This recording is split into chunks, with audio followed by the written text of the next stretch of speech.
Just as Yi Mingyuan and I were about to get married, he came home carrying a wailing infant in desperate need of care. He said it was the child of a comrade who'd sacrificed their life in a laboratory explosion during scientific research. Song Lan, I don't want to hold you back, but I can't abandon this child either. Either we marry and raise this baby together, or I'll raise them alone without marrying you. The choice is yours. I loved him, so without hesitation I chose to adopt the child and marry him. After marriage, I quit my job to manage household affairs, care for my in-laws, and raise our children, to devote myself fully to the family. I even chose never to bear children of my own under my nurturing care. Our children achieved academic success, allowing Yi Mingyuan to pursue his scholarly career without domestic worries, ultimately becoming a renowned academic at the age of 70. Yi Mingyuan passed away due to illness. His will stated that he wished to be buried in the same tomb with his beloved Jiang Shuyun. His adopted son erected the epitaph he had prepared during his lifetime. In this life we shared no joy, in the next may we share eternal rest. You alone I could never betray. At that moment, I realized the husband I'd accompanied for 50 years had always cherished another woman in his heart. The day after Yi Mingyuan's passing, overwhelmed with grief, I felt my own time was drawing near. I instructed my adopted son Yi Wangshu that I wished to be buried with his father after my death. Yi Wangshu gave me a long look before retrieving the will Yi Mingyuan had prepared during his lifetime from the drawer. The bold, vigorous handwriting on the will unmistakably bore Yi Mingyuan's personal touch. The thin sheet bore no lengthy explanations, just a single line. He requested to be buried in the same grave as his beloved Jiang Shuyun after death. Jiang Shuyun. Those three distant, almost unfamiliar characters dredged up long-buried memories and stung my eyes with unshed tears. 50 years ago, an explosion in the factory's research lab claimed several comrades' lives, including Jiang Shuyun. I remember her. She was strikingly beautiful. Her arrival at the factory caused quite a stir, making her the renowned factory belle of the area. Wangshu, could there be a mistake in your father's will? My lips trembled as I spoke, arms shaking slightly, praying inwardly it was all just a misunderstanding. Yi Wangshu looked at me, her eyes flashing with undisguised disdain. Mom, you've trapped Dad his entire life. Now that he's gone, please let him be free. I frowned and asked with wounded confusion, how did I ever trap him? Yi Mingyuan was constantly buried in work, sometimes disappearing for half a year on projects. For 50 years, I gave up my career to manage the household, support my husband, and raise our children, steadfastly holding this family together through the hardest times. I thought we were deeply devoted to each other through thick and thin, only to learn now that I'd been holding him captive all along. Yi Wangshu stood up abruptly, pointing down at me with an air of superiority. For the sake of that old affection, Dad devoted his entire life to you, being the dutiful husband. Now in death, he only wishes to be buried with his true love. Can't you even grant him this one final wish? Her true love is Jiang Yunshu. Then what was my 50 years for? Had he told me there was someone else in his heart, I wouldn't have clung to him like this. I staggered backward and collapsed into the wicker chair, my heart pounding with dull agony. For 60 years I've been Yi Mingyuan's wife, yet never truly his beloved. The humiliating sting of betrayal washed over me like a tidal wave. Clutching my chest, I gasped for air like a drowning woman. The usually gentle and filial son now had eyes brimming with grief and loathing. If my father hadn't married you, how many would have cursed us to our faces? My mother would have been scorned by all. Do you want her soul to know no peace even in death? Your mother. The words exploded like thunder in my ears. Jiang Shuyun, Yi Wangshu. Wangshu, I see. Let me be frank with you. Jiang Yunshu is my real mother. I'm Dad and Mom's biological son. What did you say? Yi Wangshu said with bitter resentment. I am Father's child. If it weren't for you, my parents wouldn't have been separated for 50 years, one in the grave, the other still living. His words pierced my heart like daggers. The breath caught in my chest suddenly failed me, and I collapsed from the chair onto the floor. Clutching my chest with one hand, I reached desperately toward Yi Wangshu with the other. Medicine, the life-saving pills I'd depended on for years, sat on the table behind him. Yi Wangshu knew this perfectly well, yet my son, dressed in his immaculate suit, merely stared at me with icy detachment. If there's a next life, please leave my father alone. This is my plea to you, and the message Dad asked me to deliver with his dying breath. My pupils dilated, fingers trembling. You're not his. Before I could finish speaking, my eyes closed and I sank into deep darkness too. Song Lan, a distant voice echoed from the void, snapping me back to reality in an instant. I opened my eyes, momentarily dazed by the harsh sunlight. When I looked up again, the young Yu Mingyuan stood before me. He wore a white shirt, his refined features stern, cradling a wailing infant in his arms. With an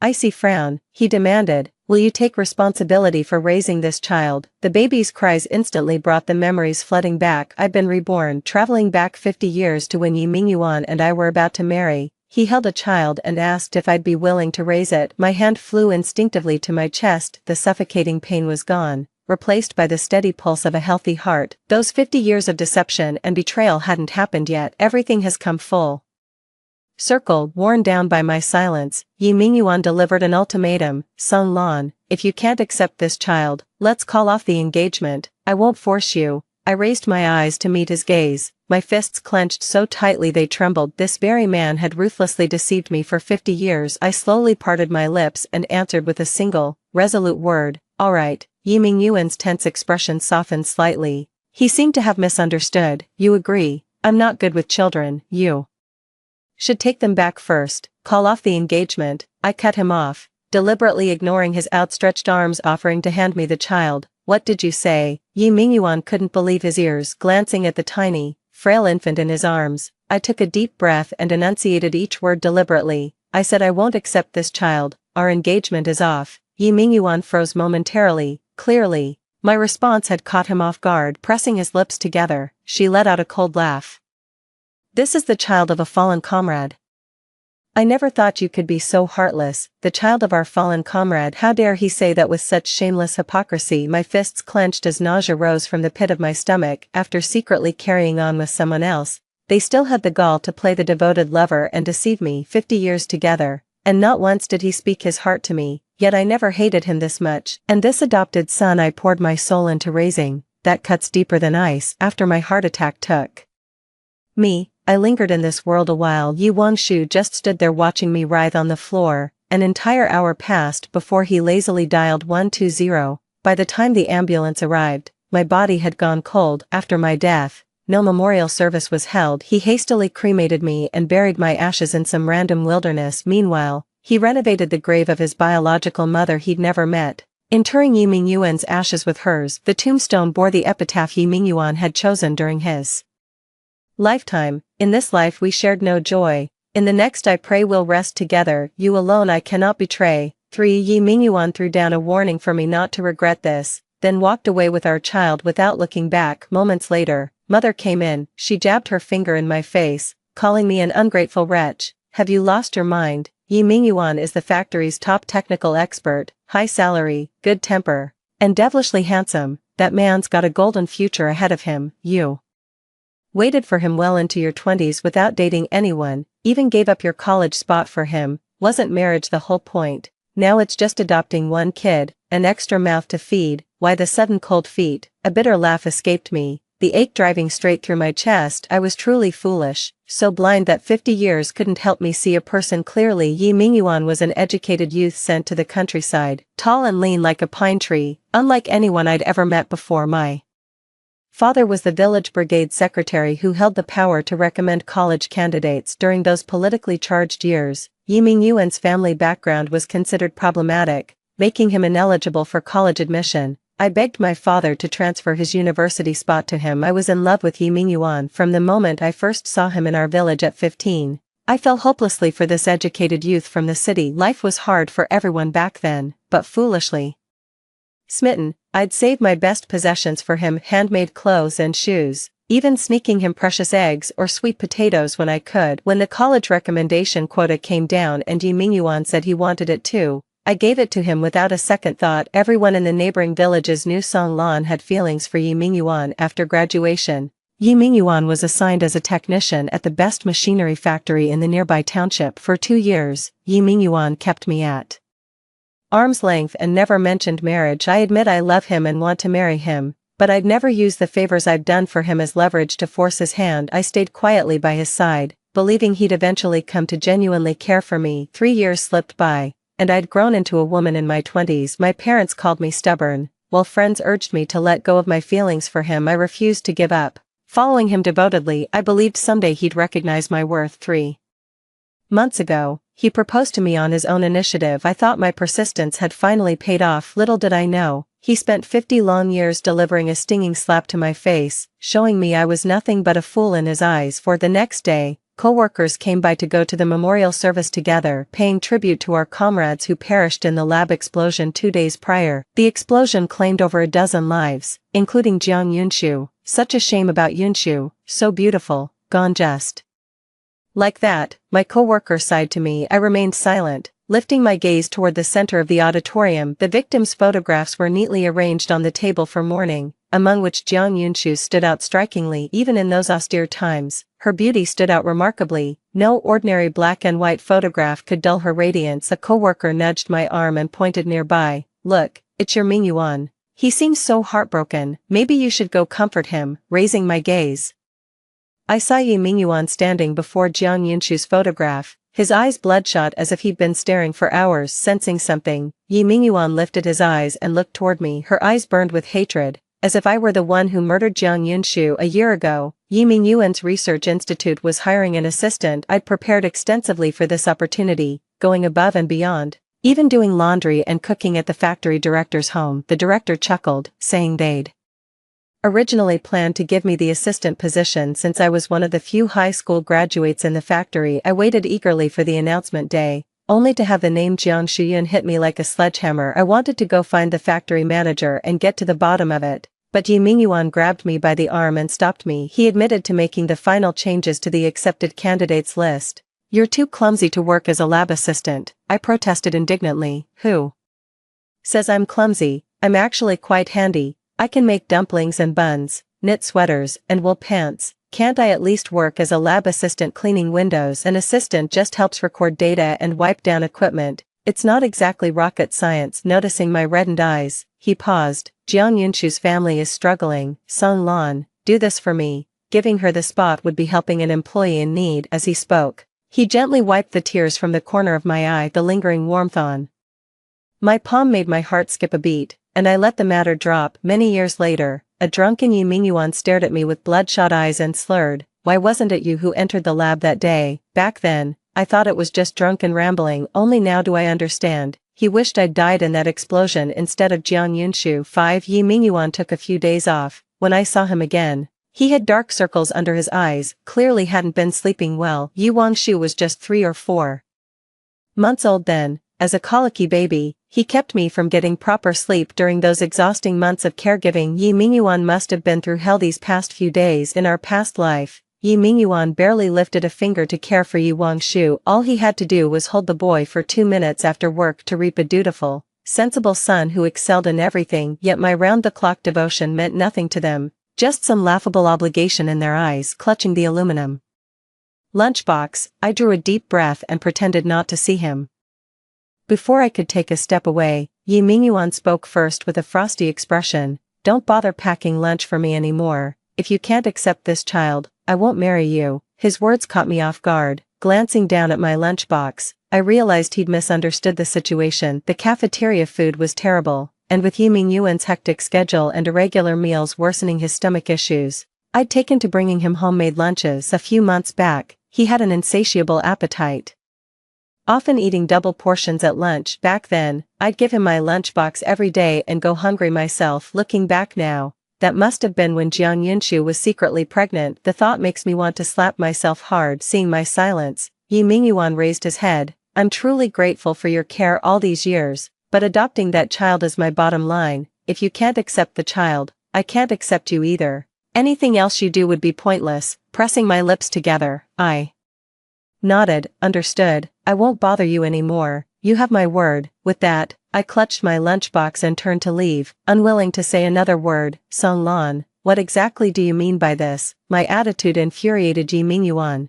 and he grabbed my arm right in front of all the passing coworkers without hesitation. He used to despise any physical contact with me, sometimes even turning around to walk the opposite direction when he spotted me from afar. Though fully aware of his disgust and dislike toward me, I kept orbiting around him as if completely oblivious. I stared at him coldly in silence. "Haven't you understood me yet? I made it crystal clear days ago. I won't accept this child, and our engagement is off." Yi Mingyuan seemed startled by my gaze, releasing my hand and taking a step back. "Song Lan, you not wanting to hear him out. I turned and walked away briskly. I headed straight for the General Affairs office when the clerk realized I was there to withdraw our marriage application. They double-checked with me several times. Your application was just about to be processed, Sun Lan. Weren't you pushing for approval just days ago? If you take it back now, reapplying will put you at the end of a month-long queue. Did you and Engineer Yi have a fight? I smiled faintly as I solemnly retrieved the marriage application I'd once filled out with such hopeful anticipation. Shawan,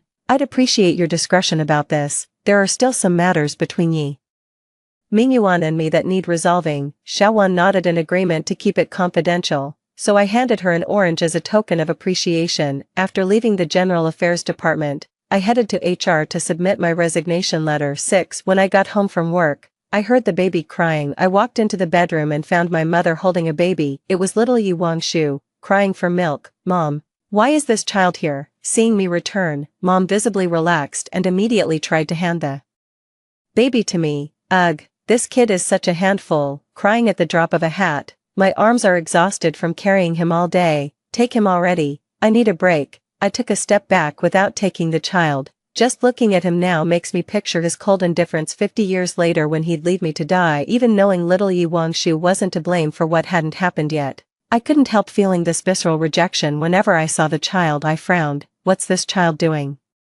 here anyway? Why is he in our house? Originally, the child was left with Aunt Lu next door during the day, but yesterday she strained her back while holding the baby. This morning, when I opened the door, I saw her standing at the entrance holding the child. Mom sighed. I felt sorry for him, so I said I'd take care of the baby for a while. At first, he wouldn't let me, asking if it was your idea. When I said yes, he finally agreed to hand the child over. From what I can tell, Mingyuan still wants to marry you. I sighed in exasperation. Mom, I've told you already, I don't want to marry him. Sweetheart, how can you be so ungrateful? Everything I do is for you. You've chased after Yi Mingyuan for years, and just when you're finally about to get somewhere, you'd throw away marrying him over some child. Have you lost your mind? Yeah, I'm just a total idiot. How stupid could I be, pining after a man who loved someone else, chasing him like a fool for years? Who else but a complete idiot would do that? Go to the factory tomorrow and take a few days off to take good care of the child. When Mingyuan comes back and sees how well you've taken care of the child, he'll still want to marry you. Mom might mean well, but this time I won't back down. I'm going to live for myself this time. Mom, I won't marry him, and I won't raise this child. 7. To prove I'd truly given up on Yi Mingyuan and couldn't bear to see Yi Wangshu, I stayed at my grandparents' place for several days. Before I knew it, a week had passed, and word of my resignation gradually spread among those around me. My engagement to Yi Mingyuan became a huge scandal because of that child situation. Everyone assumed I quit my job out of heartbreak over him. In this era, being a factory worker was a dream job for countless women. What's more, this factory is already the largest and best in the entire region. Without my father's connections, I probably wouldn't have gotten in. How could I throw everything away just for Yi Mingyuan? Even my friends think I'm being foolish. Elan, even if things don't work out with Yi Mingyuan, you shouldn't quit your job. My co-workers all tried to talk me out of it. I smiled, appreciating their concern, and explained, with the economic reforms coming soon, I want to try my luck down south. Policies change overnight these days. Don't be foolish. Once you quit, coming back won't be easy. I appreciated my co-workers' well-meaning advice, though some experiences are hard to grasp without living through them yourself. But I wasn't the same Sun Lan anymore. A week later, I ran into Yi Mingyuan at my doorstep. He emerged from my house looking travel-worn, as if he'd just rushed back from out of town. The first thing out of his mouth was about taking me to the department store to buy clothes and jewelry. You're doing a great job with the kids. I heard about you quitting your job. Maybe it's for the best. Now you can focus fully on childcare at home. My recent raise should cover our family's needs. I frowned, not quite grasping what he meant. He murmured to himself, I've picked a name for the baby. Come with me to register the birth certificate. Since we're getting married soon anyway, let's go pick out some clothes and jewelry together. What name did you choose? I asked, lifting my eyes to meet his gaze. Yi Mingyuan pressed his lips together, masking the fleeting sorrow in his eyes with melancholy in his voice. He said, Wangshu, like gazing at the moon, free and unconstrained. May he live with ease and have everything go smoothly in life.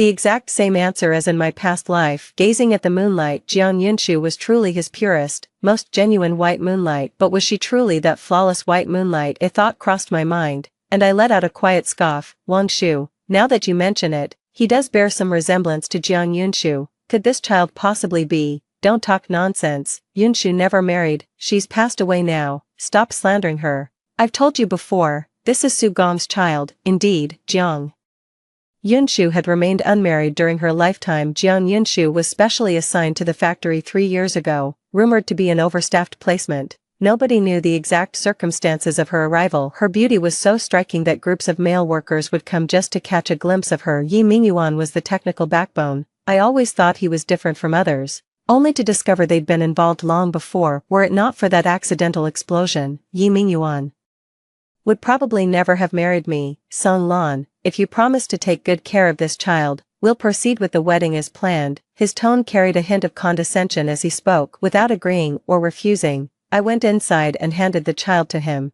Take tomorrow afternoon off. If you still want to raise this child by this time tomorrow, we'll go register the birth together. Seeing me relent, a flicker of delight actually crossed Yi Mingyuan's face. 8 early in the morning, I went to the train station and bought a southbound ticket. Around 10 in the morning, I arrived at a cemetery. The graveyard lies in a secluded spot, surrounded by dense trees, a tranquil place down a winding path. Yi Mingyuan knelt before the tombstone, pouring out his longing. The epitaph read simply, "Beloved wife." Jiang Yunshu's resting place. Fresh flowers covered the ground before the tombstone. He was always rigid with me, never once gave me a flower in our past life, yet could cover the ground in blossoms for someone who wasn't even there. The living can never compete with the dead. What's more, the absent one was none other than the unattainable love of Yi Mingyuan's heart. He caressed the words with sickening tenderness, his lovesick expression utterly revolting. What are you doing here? Yi Mingyuan turned and saw me, his eyes widening in shock before twisting into undisguised disgust. As if my mere presence had defiled this place, the corner of my mouth lifted slightly as I calmly regarded the glaring words, "beloved wife," carved on the tombstone. You called Jiang Yunshu your beloved wife. Did you ever bother to ask if she agreed? Yi Mingyuan's face darkened. Song Lan, don't talk nonsense. I shook my head in disapproval. If you love Jiang Yunshu, then marry her. Why keep stringing me along? Yi Mingyuan, all these years, had you just given me one clear rejection, I wouldn't have clung to you till now. I admit I've been pathetic these years, pouring everything into someone who kept me at arm's length. Yet Yi Mingyuan never stopped giving me false hope. He accepted my kindness, allowed me to get close, even discussed the future with me. I thought at least I was different to him, but turns out I was just a joke all along. Yi Mingyuan, are you even a man? Too cowardly to confess your feelings. I despise you. Shut up. Yi Mingyuan snapped in humiliated rage. Seeing that I'd uncovered his secret, Yi Mingyuan dropped the act altogether. If it weren't for you,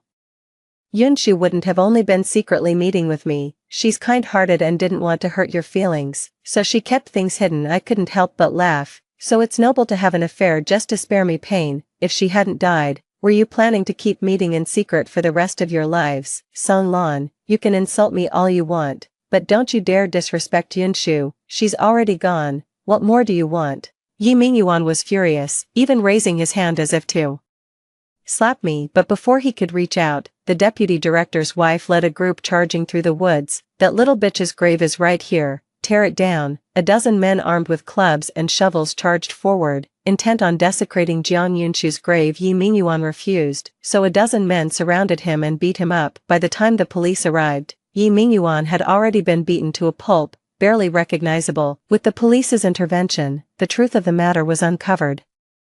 Jiang Yunshu has been engaged in a long-term improper relationship with Deputy Factory Director Fang Jiqing. Their reckless affair in the lab knocked over alcohol, triggering an explosion. Yi Mingyuan roared in furious disbelief. Fang Jiqing's widow produced his journal. Its pages chronicled his illicit encounters with Jiang Yunshu in graphic detail, complete with intimate photographs from each rendezvous. Even by modern standards, this was next-level depravity. On the day of the explosion, Fang Jiqing set up his camera as usual and took a few intimate photos. Like always during the explosion, the camera fell into a metal cabinet, preserving the film inside. Yi Mingyuan stared at the shocking photos, feeling as if struck by lightning, frozen in place, his soul suddenly drained. 9 early the next morning, I boarded a southbound train. The rumble of the train marked the true beginning of my new life. I settled in Guangdong and set up a roadside stall, relying on my skill in making dumplings. In the early days of reform, policies were constantly shifting, and everyone was feeling their way forward. The business wasn't going well, often having to push the food cart around to evade authorities. Though life was tough, I felt incredibly fulfilled and grounded. 2 years later, I opened a restaurant on the streets of Guangdong. On opening day, I ran into Yi Mingyuan dressed in a white shirt, his face haggard. He'd long lost the refined demeanor he once had. Jiang Yunshu's shady past was exposed. Back then, she'd used her looks to seduce the deputy factory manager to secure her job. The deputy manager's wife's outburst brought Yi Mingyuan and Jiang Yunshu's affair to light. When he adopted Yi Wangshu, he claimed the child belonged to a fallen comrade. Little did anyone suspect that comrade was Jiang Yunshu herself. Later hospital tests confirmed Yi Wangshu was indeed the biological child of Jiang Yunshu and the deputy factory director. To quell public outrage, the factory outright fired Yi Mingyuan. You were the one who wrote that anonymous letter. Yi Mingyuan stared at me, his eyes trembling. You knew all along, didn't you? Walls have ears. Rumors about Jiang Yunshu's shady dealings started circulating the moment she joined the factory. Though solid proof was always lacking. After my rebirth, I kept my wits about me and conducted secret investigations. Before leaving, I submitted a whistleblower letter to management and made sure Deputy Director Fang Jiqing's wife got a copy too. That woman's notorious temper would surely make her dig up Jiang Yunshu's grave once she learned the truth. I chuckled. Not that early. It took me a painfully long time to figure it out. It took me a whole lifetime to wake up from that deception. Yi Mingyuan let out a soft sigh. I'm sorry, Song Lan, I was wrong. I was deceived by Jiang Yunshu. I thought she was a good girl, but I never expected her to. Alright, I've received your apology, but it's too late. If you're trying to say you regret it now and want to start over, I don't think that's necessary. You're not good enough for me anymore. Yi Mingyuan looked wounded, his lips parting slightly, but no words came out. Yi Mingyuan kept loitering outside the shop and refused to leave. I ignored him completely, treating him like thin air. A few days later, he got robbed on the street and was left with nothing but his underwear. With one phone call, I had him sent to a shelter, where they shipped him back like some vagrant. 10 In the blink of an eye, more than a decade has passed. My business has expanded to dozens of stores, and I've achieved modest success. I got married 7 years ago and have a son and a daughter. At 38,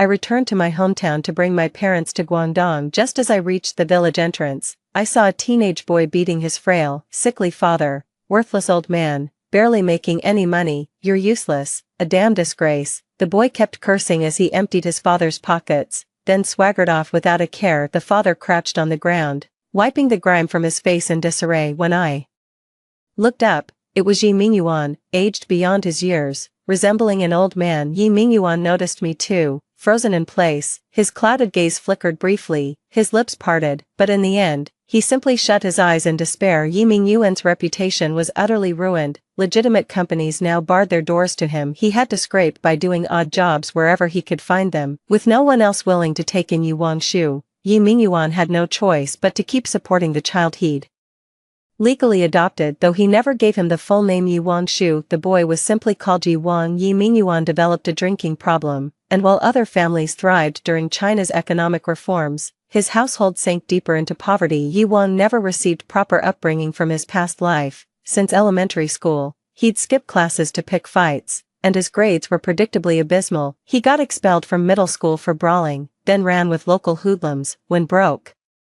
he'd extort money from Yi Mingyuan, beating him if refused. What a pathetic existence. But what's that got to do with me? This was simply the life they were meant to live. Many years later, my secretary informed me a legless beggar wished to see me. He claimed to be my son Yi Wangshu, begging forgiveness for events from a past life. I chuckled. Some charlatan. Have him sent to the psychiatric hospital for evaluation. Story 2. In my previous life, my sister and I both married into the neighboring village. She wed a promising young military officer, while I ended up with the lazy good-for-nothing from the east end of the village. Later, the officer was discharged due to injury, shattering my sister's dream of being an officer's wife. But that layabout seized the opportunities of the reform era, started a business, and skyrocketed to become the richest man in the province. On the second day of Lunar New Year, while visiting my parents' home, my sister forced me to drink rat poison and I died.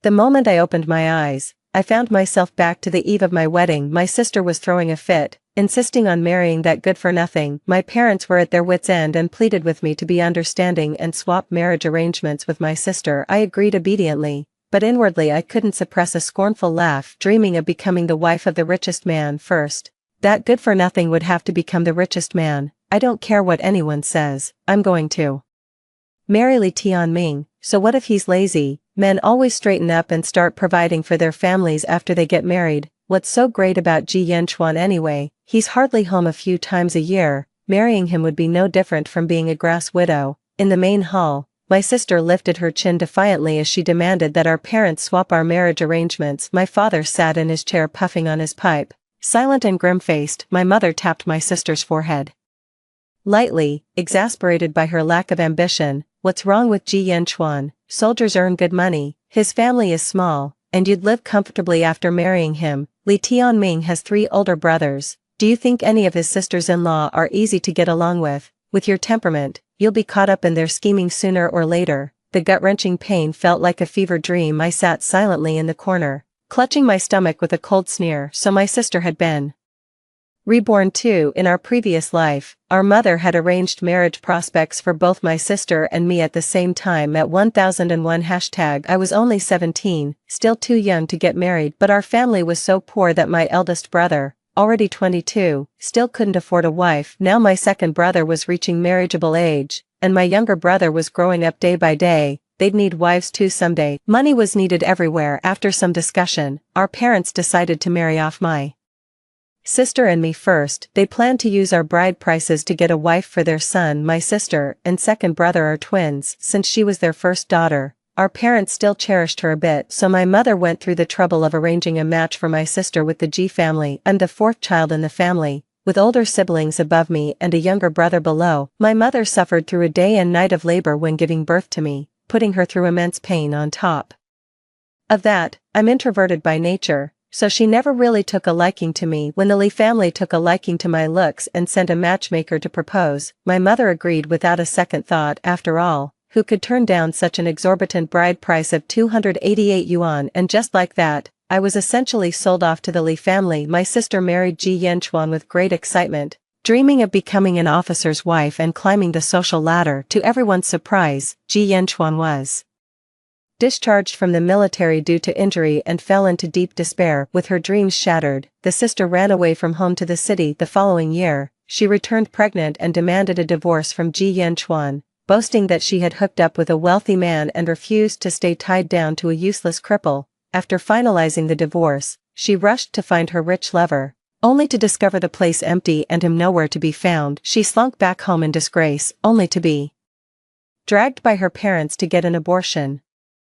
Having tasted a life of luxury, my sister refused to marry some country bumpkin and endure hardship. Later, Li Tianming became the wealthiest man in the province. On the 2nd day of the Lunar New Year, while visiting our parents' home, my sister forced rat poison down my throat. In my dying moments, I saw her face twisted with insane jealousy. How come you get to live in glory as the richest man's wife, while I was cast aside and have to endure my sister-in-law's disdain in my own family? To my surprise, when given a second chance, my sister was dead set on marrying Li Tianming. She flailed her arms and screamed hysterically, "Ag, I'm going to marry Li Tianming, and if you won't let me, I'll just kill myself." My mom had been trying to talk her out of it until she was blue in the face, and hearing this just made her blood boil. She was practically spitting with rage. "Go ahead, then, show me you've got the guts to do it." My sister was left speechless. In a fit of anger, she stormed out of the house. "You'll regret this." My mother slumped into a chair, clutching her chest and lamenting how she could have raised such a difficult daughter. My father put out his pipe.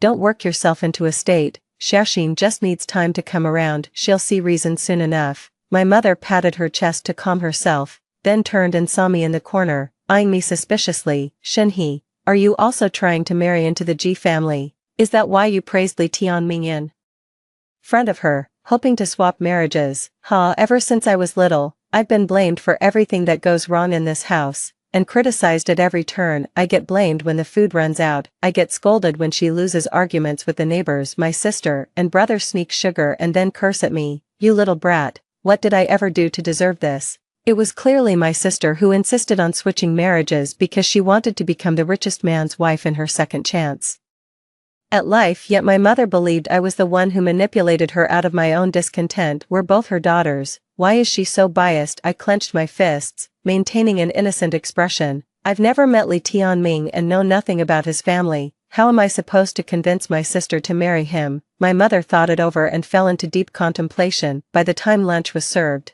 my sister still hadn't returned home. My mother couldn't help but slam her chopsticks down and start cursing. That stubborn girl wouldn't even come home for dinner. No sooner had she spoken than a 7 or 8-year-old boy came panting to my house with news. It's terrible. Shen Xian jumped into the river. By the time we arrived, she had already been pulled from the water. She lay by the riverbank, soaked to the bone and deathly pale. My mother gathered her into her arms, torn between heartache and anger. You stubborn girl. What if the current had swept you away? If anything happened to you, your father and I would be burying our own child. My sister coughed weakly and asked in a raspy voice, so, will you agree to that, Mom? My mother snapped impatiently, what else can I do when you're being so dramatic? Just don't come crying to me with regrets later. Having gotten what she wanted, my sister shot me a look brimming with smug satisfaction and pride, as if she'd already become the wife of the richest man in the world. I lowered my gaze, struggling to suppress the smirk of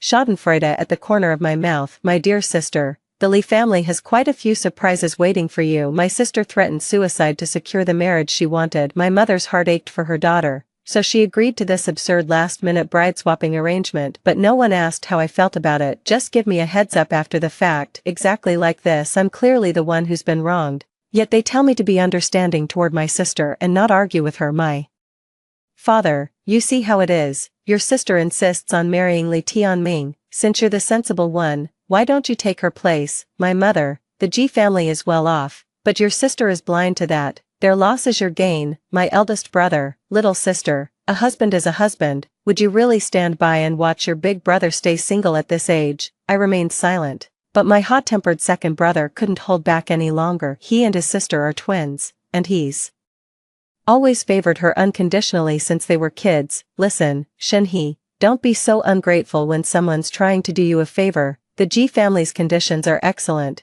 and you still turn up your nose. Do you really think you're some celestial beauty who can marry the Jade Emperor? His sister leaned back in her chair, completely satisfied, while the brown sugar egg in her hand made their little brother drool with envy. She finished the egg in a few bites and casually handed the leftover brown sugar water to her little brother. Exactly, Shen He, you've never even met Li Tianming, let alone developed feelings for him. What difference does it make who you marry? The whole family trying to reason with you is already showing you respect. Do you really need Mom and Dad to get on their knees and beg you? At those words, my parents' gazes grew even more displeased. I put on an obedient smile. I'm willing to take his place. Before they could fully breathe a sigh of relief, I added, but I want $100 for my dowry. What? My sister gasped in shock, clearly not expecting someone as docile as me to dare make such a demand. Even she, who considers herself the favorite, wouldn't have dared ask for $100 dowry. Even my mother couldn't keep her composure.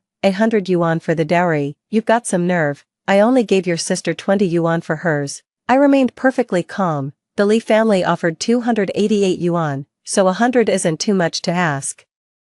Besides, the Li family only has their eyes on this face of mine. I paused, letting my gaze sweep over my sister's face with a hint of mockery. With a face like yours, you wouldn't even fetch 288. My sister was fuming, grinding her teeth in frustration, because the truth was heartbreaking. I was the least favored in the family, yet I ended up inheriting all the best features from our parents. So good-looking it's as if I were adopted. During New Year visits, every relative would exclaim, "My, what a handsome child," but they'd only muster a bland, "This one seems very well behaved." For my sister, she knew she wasn't as pretty as me, so she'd lord over me with the special favor our parents and brothers showed her. The autumn wind rises, carrying a deep chill. I pulled my sleeves tighter and laid out the stakes for them. If you don't give me the money, I might just go out and say a few things. When the Li family comes knocking to break off the engagement and demand the bride price back, you'll end up losing more than you gain. My mother, unwilling to give up, tried to guilt-trip me. How can you bear to let your older brother end up a bachelor? Deny your father and me the chance to hold our grandson. I threw up my hands in resignation. Why would I mind? It's not like you're giving me a grandson, you." My mother was fuming. My brother was so frantic he kept yanking at her sleeve. He's already 22. After finally marrying off his 2 younger sisters and collecting a hefty bride price, he was on the verge of settling down with a wife and kids. He couldn't afford to mess things up at this critical moment. Sensing her son's plea, my mother closed her eyes briefly and took a deep breath. "100 is too much. I'll give you 66, and that's my final offer." "Deal," I agreed without hesitation. We were poor, and my mom was incredibly tight-fisted with me. Getting 66 yuan was actually a blessing. In my previous life, I only got one new dress for my wedding, and the 288 bride price had nothing to do with me having a second chance at life. I've learned that money is only reliable when it's in your own hands. I hope these 66 yuan mark a good beginning. My sister eyed my dowry with envy and immediately whined, "Mom, I want more dowry money too." My mother scowled and scolded her. "How dare you ask for more money? If it weren't for your antics, would I have had to give Shinhee 66? Your dowry is $20. Take it or leave it." My sister pouted. "The G family gave 166. Why can't I get a little more?" My mother slapped her on the shoulder and pointed at her 3 sons, saying, "Your 2 older brothers and younger brother all need bride prices for their weddings. The combined sum for your dowries is already stretching us thin, let alone covering your wedding outfits and trousseau expenses. You'd better behave and wait patiently for your marriage. No more causing trouble." My mother glared fiercely, while my sister hunched her shoulders, not daring to say another word. The Lee family hadn't divided their property yet, so my bride price came from the common family funds. My sisters-in-law were already unhappy about this, and to make matters worse, I didn't bring a single cent back with me. They never miss a chance to mock me or make things difficult over this. My sister's $20 was nothing compared to the 288. Lying in bed, I leisurely imagined the awkward situation she was in. "Don't get cocky." My sister's voice came through the tattered sheet in the darkness, her smugness palpable even without seeing her. "What's $66? Lee Tianming has real talent. He'll make more money than we can count in the future." Lee Tianming wasn't even close to being the richest man, and she was already dreaming of being his wealthy wife. To become the wife of the richest man, the prerequisite is that Lee Tianming can actually become the richest man with him. I let out a soft, silent chuckle and said flatly, "I wish you all the best, sis, at 1001 hashtag." My sister snorted, turned over, and went to sleep. 2 sunsets had passed, and in the blink of an eye, the day of my sisters and my wedding arrived. Marrying off 2 daughters in one day was quite the occasion, drawing a crowd of villagers eager to join the festivities. Just as the sun cast its perfect glow, Ji Yanchuan and Li Tianming arrived one after the other. Ji Yanchuan came riding on a bicycle. He stood tall in his crisp military uniform, with a sturdy build and resolute features. There was an air of unapproachability about him. Li Tianming arrived on a tractor, its rumbling engine audible from afar, a vibrant red flower adorning the front. The tractor was a source of pride for his sister. She lifted her chin proudly and boasted, "See, I told you Li Tianming is capable. Not only did he manage to borrow a tractor for the wedding procession, but he also has so many friends showing up." Unlike Ji Yanchuan's side, just a handful of people scattered about. "How pathetic," I retorted calmly but pointedly, "but Li Tianming is here to pick me up. When it comes to friends, quality matters more than quantity. What's the point of having a bunch of good-for-nothing buddies?" My sister bit her lip and stamped her foot, exclaiming, "You're just jealous of me." To keep up the charade, my sister and I, veiled under red bridal covers, were given away by our parents to Ji Yanchuan and Li Tianming respectively. The tractor rumbled off into the distance. Ji Yanchuan helped me onto the bicycle's rear seat. The country dirt road was rough and uneven, with occasional stones crunching under our wheels. I wobbled unsteadily on the back seat, sensing my unease. Ji Yanchuan suggested, "The road is a bit rough, hold on to my waist so you don't fall off." After a moment's hesitation, I carefully wrapped my arms around him. His waist was lean and firm, his back broad and strong. Pressing my cheek against his back filled me with profound tranquility. He would probably make a good husband. Upon arriving at the G residence, I was escorted to the bridal chamber. After the festivities died down, someone pushed the door open reeking of alcohol. The weight lifted from her head as the red bridal veil was drawn away. In the dim glow of the kerosene lamp, Ji Yanchuan saw his new bride clearly for the first time. She was slender, with features of startling beauty, yet she appeared quite young, like a rosebud that hasn't fully unfurled. "No, that's not right. I heard Shin Xian is already 20 this year." so why does she still have such a childlike face? The alcohol was getting to his head, making Ji Yanchuan's headache even worse. He reached up to rub his temples, and when he opened his eyes again, his gaze was sharp. You're not Shin Xian. The man's definitive tone completely put me at ease. From the moment he entered the room, I could feel his scrutinizing gaze on me. A fake can never pass for the real thing. I hadn't expected him to notice something was off so quickly. Oh well, I never really thought I could keep it from him anyway. I looked up, a pitiable expression coming over my face. I'm Shin Xian's younger sister, Shin He. We were supposed to be married off together. Originally, our family had arranged for my sister to marry into the Ji family, and I was to marry into the Li family, but right before the weddings, my sister suddenly changed her mind. She threatened to kill herself, insisting she had to marry into the Li family instead. My parents had no choice but to give in to her unreasonable demand. I thought Ji Yanchuan would be angry about our deception, but instead he asked me a completely unrelated question. So how old are you? 17, I said, nervously picking at my fingers. Seeing his expression darken, I quickly added, but I'll be 18 in 3 months. Ji Yanchuan let out a sigh, turned to pull over a chair, sat down, and looked at me intently. Since Shin Xian forced you into this marriage swap, I assume you never wanted to marry me. If you're unwilling, I quickly cut him off. I do want this. You're a soldier, a man of honor who protects our country. I believe you'll treat me well. Besides, my family is rushing to marry me off just to collect a bride price for my brother's weddings. If I don't marry you, my parents will just marry me off to someone else. Please don't send me away. I'm very capable. I can do all the household chores like laundry and cooking. I'll be a good wife to you. The girl's eyes were red and swollen, looking utterly pitiful and tugging at one's heartstrings. To his shame, he felt a flicker of attraction. Ji Yanchuan, you're nothing but a beast. A voice inside him filled him with self-loathing. Another voice tried hard to persuade him, getting into the wrong bridal sedan but marrying the right man. You've held the wedding banquet, so you're rightful husband and wife. What's shameful about having feelings for your own wife? Ji Yanchuan was torn with inner conflict. In the end, emotion triumphed over reason. He rarely desired anything, yet today he found himself yearning for a young girl he'd just met. Seeing her tearful eyes and delicate vulnerability made him want to protect her,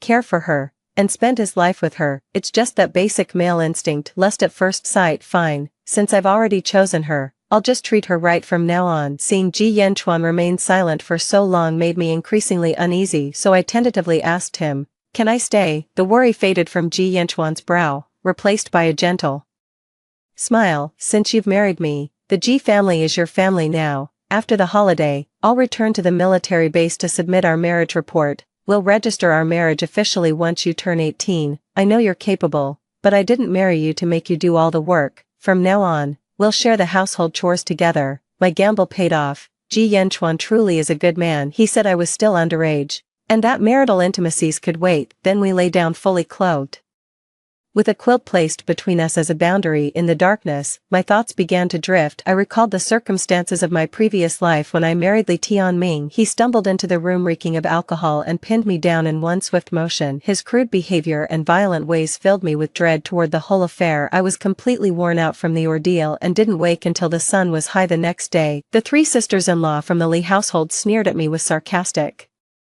remarks while dumping all the chores on me. Li Tianming only cared about having fun outside and never stood up for me. When I complained to him, he just looked annoyed. What daughter-in-law hasn't gone through this? When my sisters-in-law first married into the family, my mother laid down the rules for them too. You'll get used to it. Now I see that Ji Yanchuan is different from him. A family that could raise someone like Ji Yanchuan must be 1,000 times better than the Li family, right? I drifted off to sleep in a daze. I didn't see the man's doting gaze in the darkness. My mother was right. Marrying into the Ji family meant coming to live a life of ease and comfort. Uncle and Aunt Ji are kind-hearted people who didn't hold any grudge against me even after learning about the bride swap in our family. Ji Yanqing is the youngest sister, a lively and sensible 14-year-old who brought me dinner yesterday. Thanks to her, I didn't have to go to bed hungry for the 3rd-day wedding return visit. Aunt Ji prepared generous gifts for the occasion: 3 pounds of pork belly, 1 grass carp, 2 pounds of brown sugar,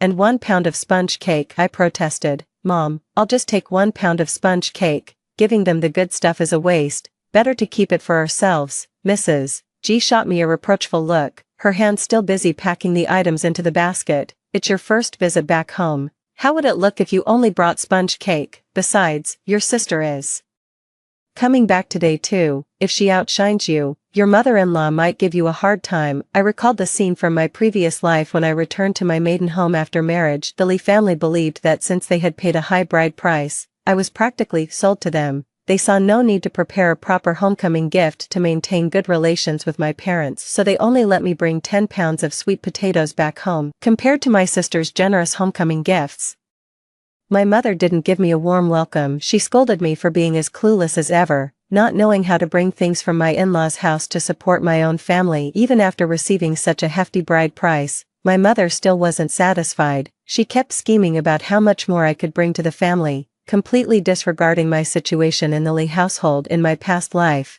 after my sister poisoned me, she threw my body into the river under cover of darkness to cover up my sister's crime. Then she gave her more money to flee far away and escape justice. I should have seen their true colors long ago. The 288 yuan bride price is my way of repaying my parents for raising me. From now on, they won't get a single penny out of me. Auntie G put away her things and started chattering away while holding my hand. It's hard enough that you have to go back to your parents' home alone. Yan Chuan asked me to prepare these things for you, to make sure you're well supported. On the first day of our marriage, Ji Yanchuan received a call from the army, summoning him back for an urgent mission. I saw him off at the county bus station, reluctant to part, thinking about how he was injured on a mission in our past life and had to leave the military. I felt a deep sense of worry. Be careful on your mission, try not to get hurt, fame and fortune are fleeting, we just want you to come back safe. Ji Yanchuan pulled me into his arms and promised in a low, steady voice, I still need to make you my lawfully wedded wife. I'll come back safe, I promise. Thinking of Ji Yanchuan felt like a warm current flowing from my heart through my entire body, leaving me glowing with warmth. In the end, Mrs. G and I both compromised. I returned to my parents' home with a grass carp and a sponge cake. That grass carp looked to be about 4 or 5 Jin. What a steal for my family. When I got home, my sister was sitting in the main room, cracking pumpkin seeds. The moment she saw me, her face lit up with a bright smile as she called out cheerfully, You're back, dear, what wonderful things did you bring with you? My mother rushed over eagerly to see, but her expression instantly darkened when she caught sight of what I was holding. Undeterred, she peered past me with hopeful eyes. You came alone, and this is all you brought? I nodded. At 1001 hashtag, Yanchuan was called back to base on urgent duty the day after our wedding. If you're not happy with these gifts, mother, I can take them back with me. My mother shot me a glare, then quickly took the river fish and sponge cake with grudging acceptance. This fish looks plump enough, you go cook it, the matchmaker's coming for dinner soon, and I need to treat her well so she'll find your elder brother a good wife. First you marry me off, and now you want me to cook too. I plopped down on a chair, grabbed a handful of pumpkin seeds, and started cracking them. I didn't mind cooking back when I lived here, but having your daughter cook on her wedding visit, that's just wrong. I brought all these gifts. Mom should be making something nice for me. When she couldn't get me to do her bidding, she turned to my sister instead. Shen Xian, go make dinner. Why doesn't Shen he have to do it? Why should I be the one? My sister grumbled in protest. My mother snatched the pumpkin seeds right out of her hands. You dare show up for the homecoming visit with just 10 pounds of sweet potatoes. I married my perfectly good daughter into the Lee family, and this is the thanks I get.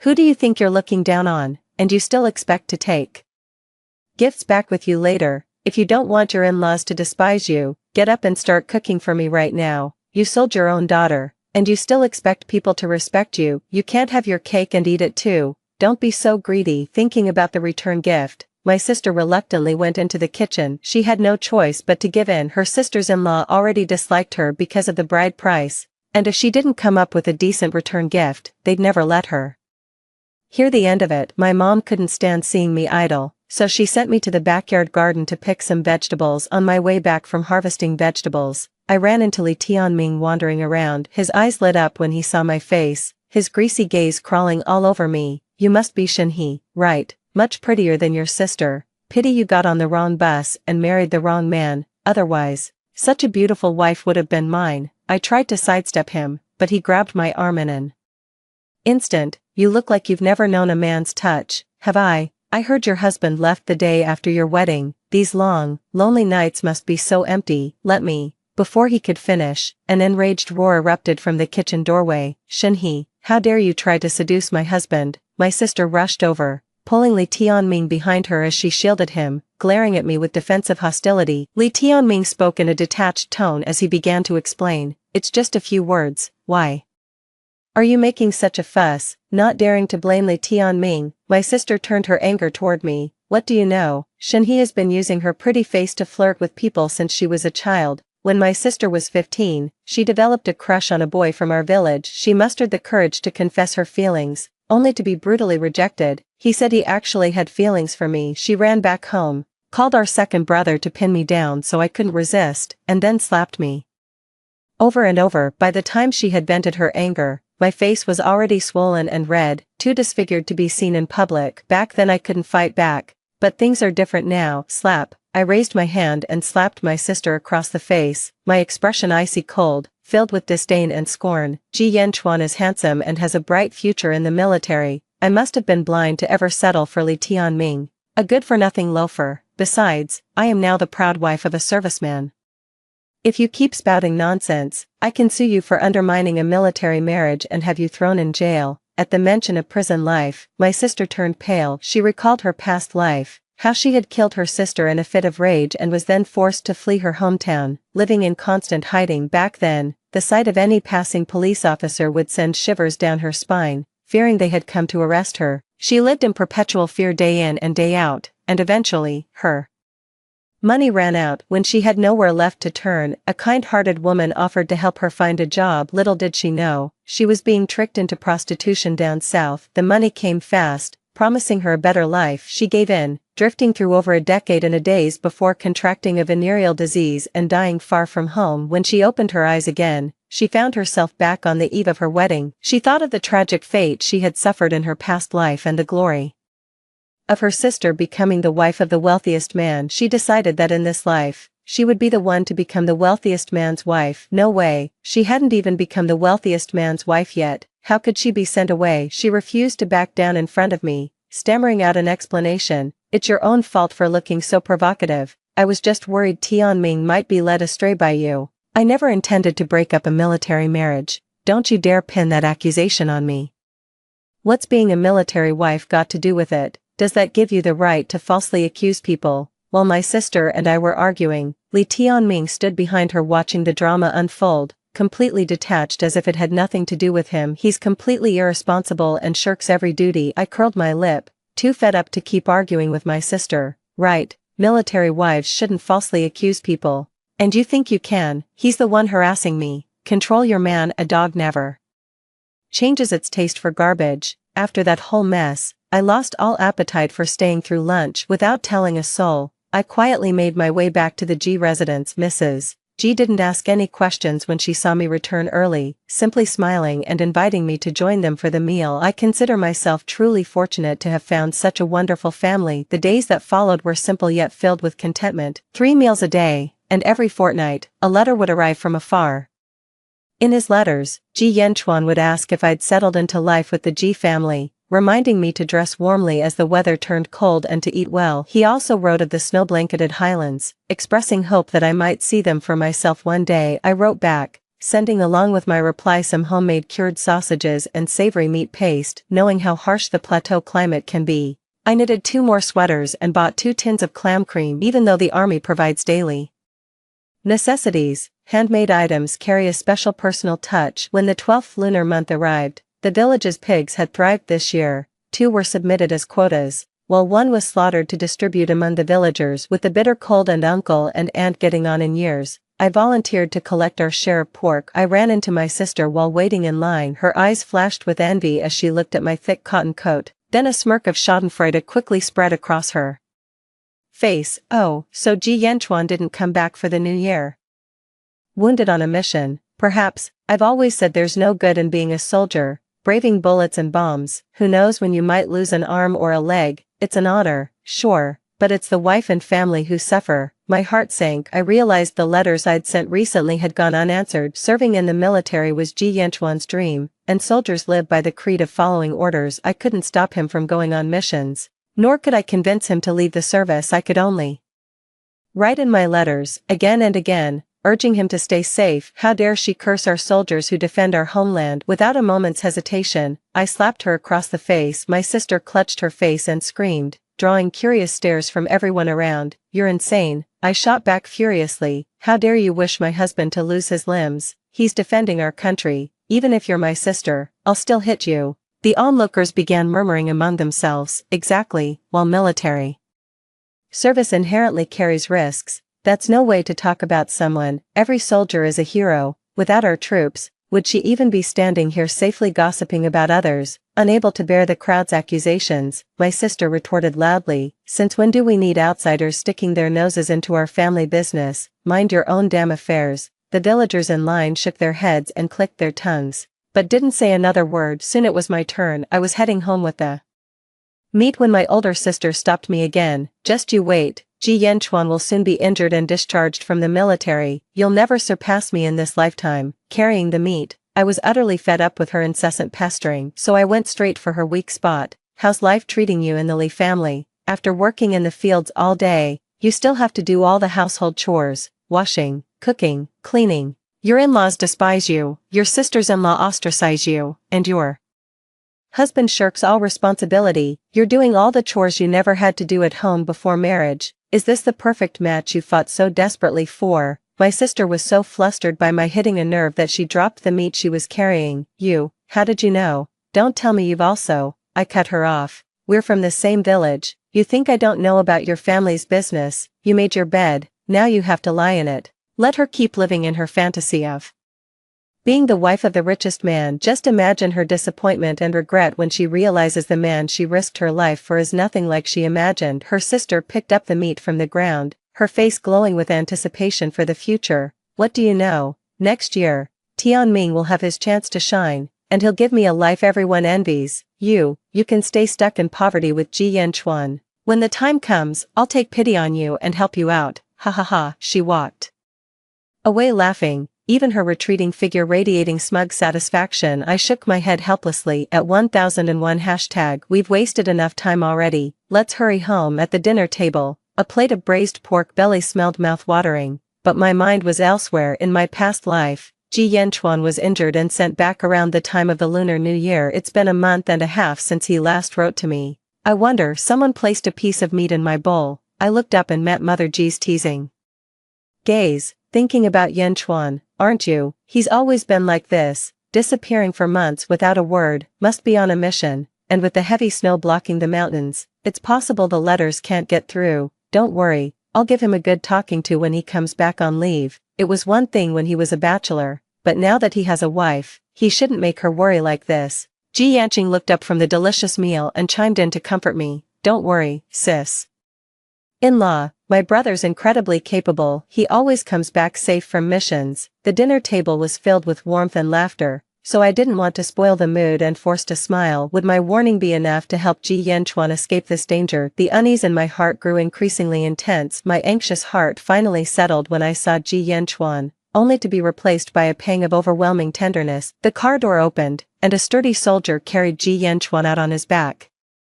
I quickly led the way so the soldier could carry him into the room. After getting him settled, I finally had a moment to ask what had happened. Ji Yanchuan lay on the bed, raising his hand to wipe away my tears. Don't cry. I just took a bullet in the back and another in the right leg. I was lucky. The doctor said if they'd been 2 millimeters closer, they would have hit my spine. I spent 2 weeks in the military hospital and I'm almost fully recovered now. The injuries just look worse than they are. I'm sorry I couldn't be with you when you visited your family, but I promise I'll be back for the new year. He smiled easily, but he must have been in terrible pain when he was injured. I tucked him in and asked with concern, what did the doctor say? Will this injury affect your future training and missions? It won't, Ji Yanchuan said gently, his eyes filled with tenderness. You're still waiting for me to come home, so I'll make sure to return safely to see you. My cheeks flushed slightly as I retorted with feigned annoyance, you and your smooth talk. I heard that Ji Yanchuan was injured and had to be carried out of the car. My sister came to visit with fake concern, but I stopped her at the gate. Seeing my red, tearful eyes, she couldn't help but feel smug. Are you crying so hard because Ji Yanchuan is badly injured and can never serve in the military again? I gave her a radiant smile. I'm afraid you'll be disappointed, sister. Yanchuan's injury won't stop him from continuing his military service. The smile instantly froze on my sister's face. What? After a brief moment of shock, she grabbed my shoulders and shook me frantically, her movements filled with bitter frustration. What went wrong? Why is Ji Yanchuan completely unscathed? How could he possibly be fine? Shenhe, I won't lose to you. I absolutely refuse to. My sister shoved me away violently, shot me a piercing glare, and then dashed off. Thankfully, I had anticipated this and managed to keep my balance. I smiled as I watched her panicked figure retreat, not wanting to fall too far behind me. She would surely push Li Tianming to start his business soon, so she could become the richest man's wife earlier. The next day, Aunt Ji took me and little Ji to the county town to shop for New Year's supplies. As we stepped out after shopping, my sister came towards us carrying a bamboo basket on her back. My sister snorted at me and hurried away, dragging a reluctant Li Tianming along. Ji Xiaomei was puzzled. Why are they in such a hurry? They probably have something urgent to attend to. I spoke at a leisurely pace, though I was fully aware of their intentions. My sister is eager to start a business, but private enterprise isn't permitted at the moment. To get a head start once policies loosen up, she has no choice but to take risks and accumulate funds on the black market. TSK. I never realized my sister was so driven by keeping up with others. How dare they engage in profiteering? Wish her the best of luck. That evening, as the family was gathered for dinner, the front door was pounded with heavy thuds. Shenhe, get out here right now. Got the guts to do it but not to own up. Hiding in there makes you a coward. Seriously, can't even have a meal in peace. Shenhe. The person outside was still shouting. I swung the door open and leaned against the frame with impatience. What's your problem now? My sister glared with fury, her voice trembling with accusation. If you hadn't blabbed to the authorities, would the police have swarmed the black market? Of all days, they had to show up today. Everything we brought got confiscated. Are you happy now? You just can't stand to see me succeed. I can't be bothered with her. The restrictions aren't even officially lifted yet. Why should I care about cracking down on profiteering? They're just asking for trouble. Don't blame me every time something goes wrong. I'm busy with household chores all day. When would I have time to meddle in your affairs? If you think you've taken a huge loss this time, just settle down and live a quiet life. Stop chasing these pipe dreams of getting rich. My sister went through all that trouble to marry into wealth just so she could become the wife of the richest man and look down on me. My cold splash of reality only made her more obsessive, doubling down on her determination to prove herself and achieve great success. My sister glared at me with pure resentment. Ji Yanchuan got lucky this time, but bullets don't have eyes. How long can his luck possibly hold? You think you can sabotage my business? I'll keep going no matter what. Shenhe, you'll always be beneath my feet, just you wait. Still seething, my sister gave the wooden door a hard kick. The door slammed against the frame with a loud clatter but didn't bounce back immediately. A steady, powerful voice came from behind me. This is the Ji residence. What's the meaning of Comrade Shen coming to our home late at night to vent your anger? I turned around and saw Ji Yanchuan. He gave me a reassuring look, while his gaze toward my sister was filled with warning. As expected of a soldier, his commanding presence is truly intimidating. Too afraid to face him, my sister immediately ran away. Her panicked, clumsy running made her fear all too obvious. Does your sister often bully you? Ji Yanchuan asked. I helped him walk slowly back into the house. They were just a few empty threats, and I always gave as good as I got. I wasn't about to just stand there and take her scolding like a fool. Ji Yanchuan turned his head to look at me, his eyes filled with tenderness. As long as you know what you're doing, I'll always have your back. I entered the room and struck a match to light the kerosene lamp. A gust of cold wind rushed in, making the flame dance with delight like a heart leaping with joy. We went through the marriage registration process while Ji Yanchuan was recuperating at home, holding the marriage certificate that looked like an award. Certificate finally made my remarriage feel real. As willow trees began sprouting new buds, Ji Yanchuan's leave ended and he prepared to return to his military unit. The night before his departure, he asked if I'd be willing to join him as a military dependent once the new family housing compound was completed. In the flickering glow of the kerosene lamp, the man stared at me with tense apprehension. My heart softened a little. All right, I'll definitely join you with the troops when the time comes. An intense surge of delight flashed in Ji Yanchuan's eyes, but his words said otherwise. Life in the military is tough, nothing like being at home. If not for the hands tightening around my waist, his words might have been more convincing, so I pretended to hesitate. Oh, really? Maybe I shouldn't go then. Ji Yanchuan took it at face value. the spirited corners of his eyes quietly drooping. I couldn't bear to deceive him any longer, raising my hand to gently touch his cheek. When you marry a chicken, follow the chicken. When you marry a dog, follow the dog. Now that I'm married to you, I'll go with you to the army no matter how tough the conditions are. It's not good for a married couple to live apart for too long. A joyful glimmer lit the corners of his eyes and brows at my words. Before I could react, I was swept off my feet into his arms. Hey, what are you doing? A roguish grin played on his lips as he strode to the bedside in one long step. I'm leaving tomorrow, so I need to get a move on with some things. My cheeks flushed as I let him do as he pleased. Spring thunder rumbled across the leaden sky,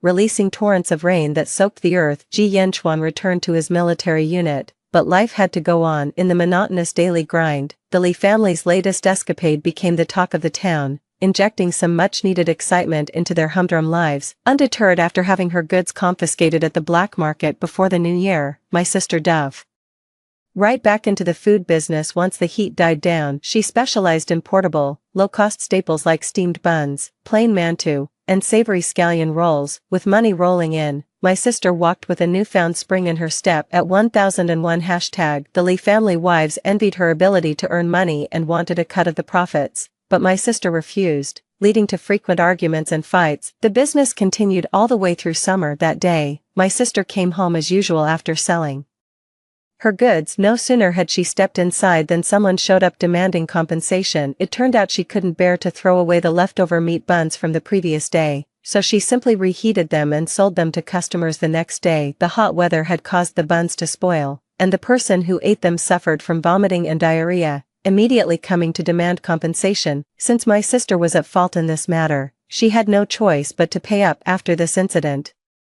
my sister's pride for making money was completely deflated. The Li family elders thought running a business was too risky. They barely made any money and ended up losing what little they had, so they firmly opposed their daughter continuing the business. Li Tianming had always preferred a life of leisure, and quitting the business gave him more time to carouse with his good-for-nothing friends. With no money or resources left, their daughter could no longer make any waves. I'm not at all surprised. My sister's business failed in a previous life. My mom asked me to find a job for my sister at my store. Once she started working, she threw her weight around as my older sister, cut corners, and passed off shoddy goods as quality products. The once thriving store became a ghost town under her mismanagement. In our previous life, Li Tianming became the wealthiest man in the province, and I deserve 90% of the credit for that. Li Tianming was the spoiled youngest son, good for nothing but eating, drinking, and having fun. His older brother and sister-in-law had long been fed up with him. He refused to do farm work, and as a woman, I couldn't support both of us on my own. I had no choice but to find another way. Fortunately, I've always been a good cook since I was young. With the relaxed policies, I used Li Tianming's secret savings to start a food business. It all started with me hawking goods from a bamboo basket through the streets. Then I upgraded to a pushcart, and eventually rented a storefront. As the business grew, both my family and in-laws credited Li Tianming for the success. That good-for-nothing couldn't become the richest man in 8 lifetimes if he tried. With our business failing, my sister kept insisting on going to Guangzhou to find work,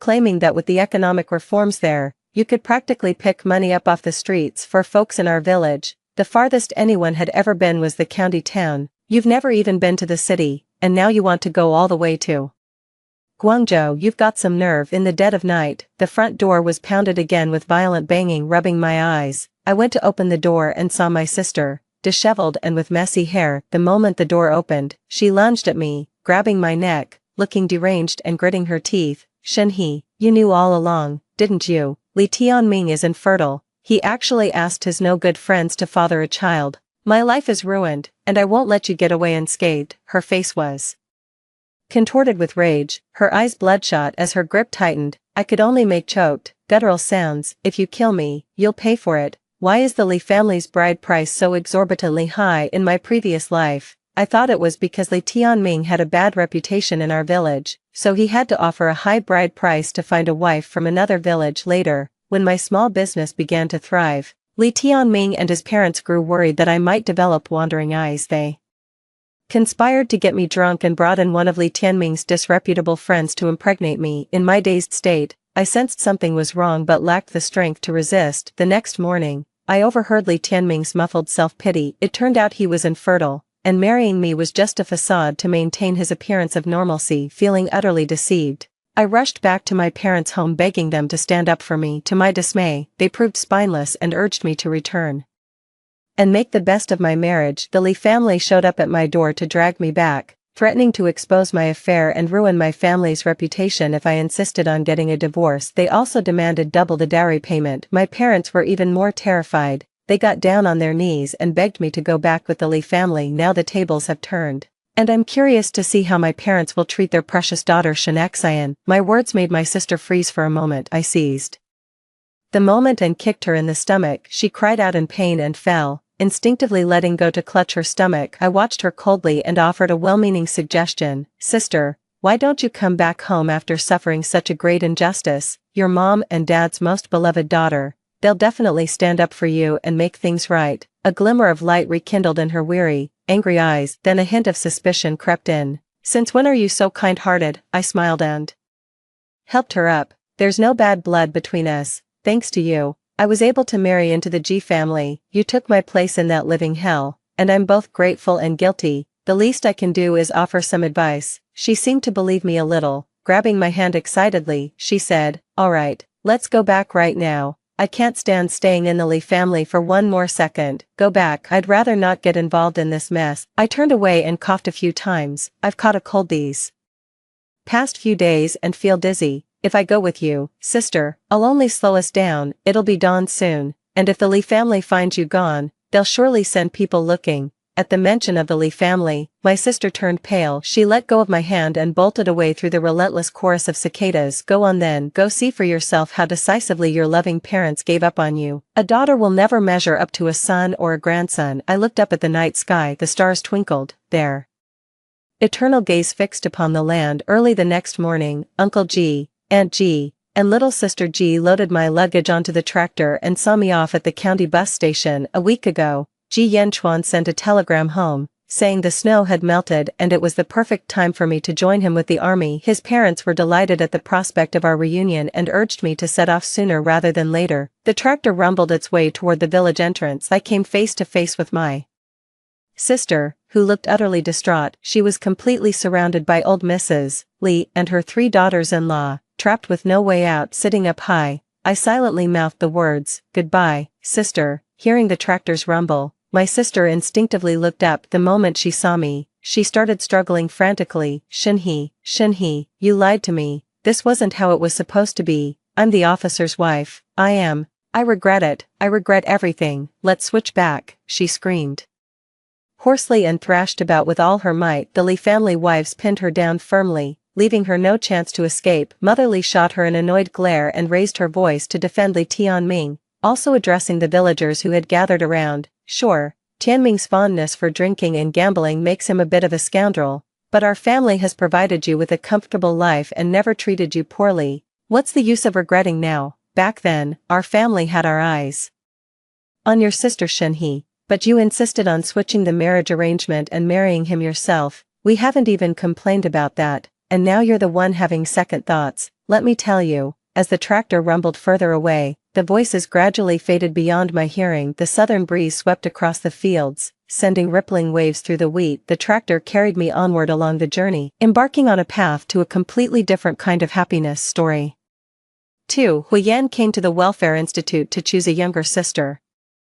All the girls crowded around, praying to be selected. Only I hid in the wardrobe and fell asleep. I thought I could get rid of the fate of becoming the adopted daughter of the Hua family in my last life and eventually becoming Huiyan's wife, live a new life freely and happily. But when I woke up, I saw Huiyan standing in front of the wardrobe door. He smiled and asked me, Luo Yang, would you like to come home with me? When I saw Huiyan's face in front of me, I thought I was still in the nightmare just now. It wasn't until the director called me with a stern face, Luo Yang, why did you hide here and fall asleep, that I woke up and realized that everything in front of me wasn't a dream. Seeing me standing there in a daze, the director reached out and pulled me out of the wardrobe. She tidied up my collar for me and pushed me in front of the Hua couple, saying, you fell asleep, and young Master Hua asked us not to wake you up. Everyone has been waiting for you for a long time.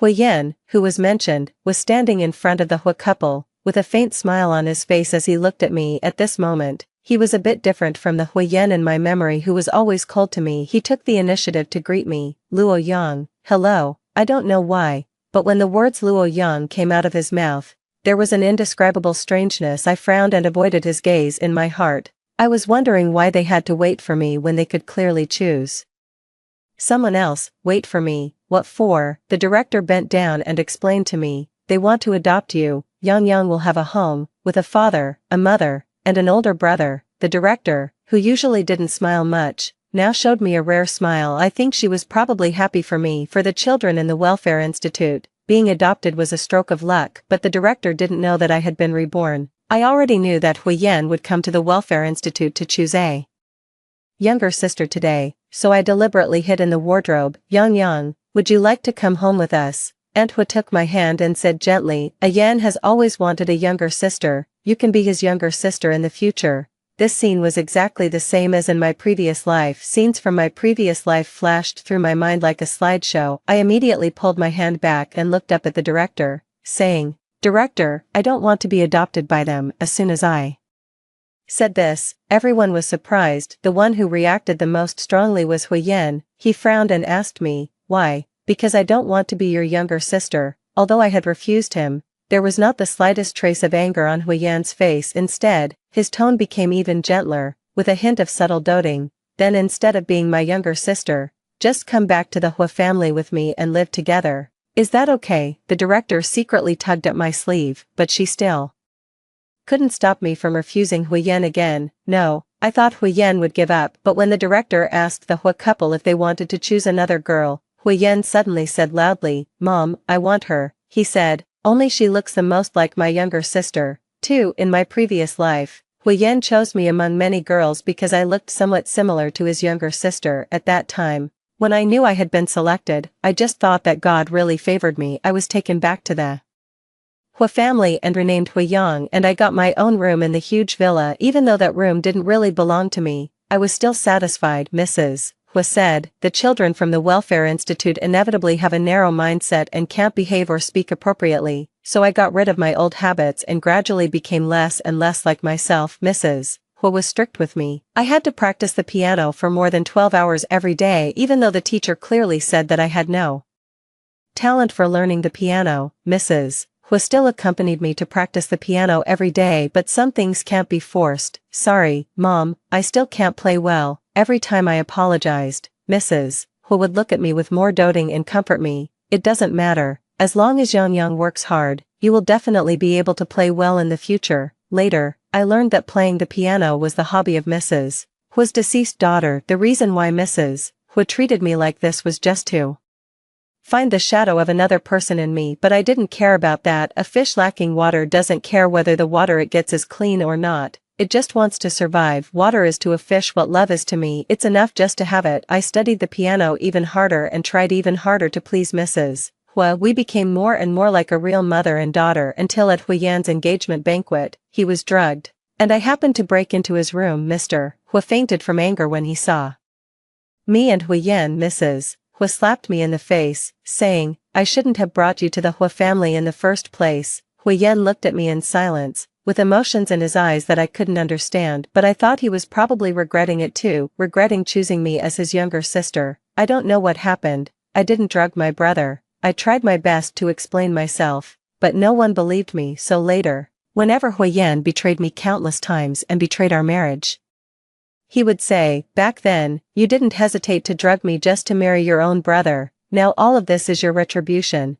Huiyan hated me, so after we got married, he always liked to slap me in the face in public and embarrass me. Many people in the social circle were betting on how long my marriage with him would last, at most a year. Once the child is born, Huiyan will kick her out, but unfortunately, the result was beyond everyone's expectations. Huiyan and I were entangled for 19 years. Even after I died, the words wife of Huiyan were still engraved on my tombstone. Luo Yang, tell me why you don't want to be adopted by the Hu family. After Huiyan left with his parents, the director called me to her office. I was silent for a long time before casually finding an excuse. I don't want to leave you and everyone else. The director sighed and advised me to think about it carefully again. I knew she was doing it for my own good and hoped that I would have a good life in the future, but I didn't want to make the same mistakes again. and I didn't want to have anything to do with Huyen anymore. However, a fire at night shattered all my plans. 3. Did you set the fire? In the hospital, I looked at Huyen coldly and questioned him. No, Huyen quickly explained. The fire department has already investigated and found that the fire was caused by the aging of the electrical wires. After saying this, he smiled self-deprecatingly. Yang, you think too poorly of me. In this life, I have only met him 2 or 3 times. But Huyen's attitude towards me was indescribably familiar. I just want to help you. As long as you promise to come home with me, I will help the director pay off all the treatment expenses. The Welfare Institute caught fire last night, and the director was severely burned while trying to save us. I snorted coldly and said sarcastically, taking advantage of someone's distress. Do you consider yourself a good person?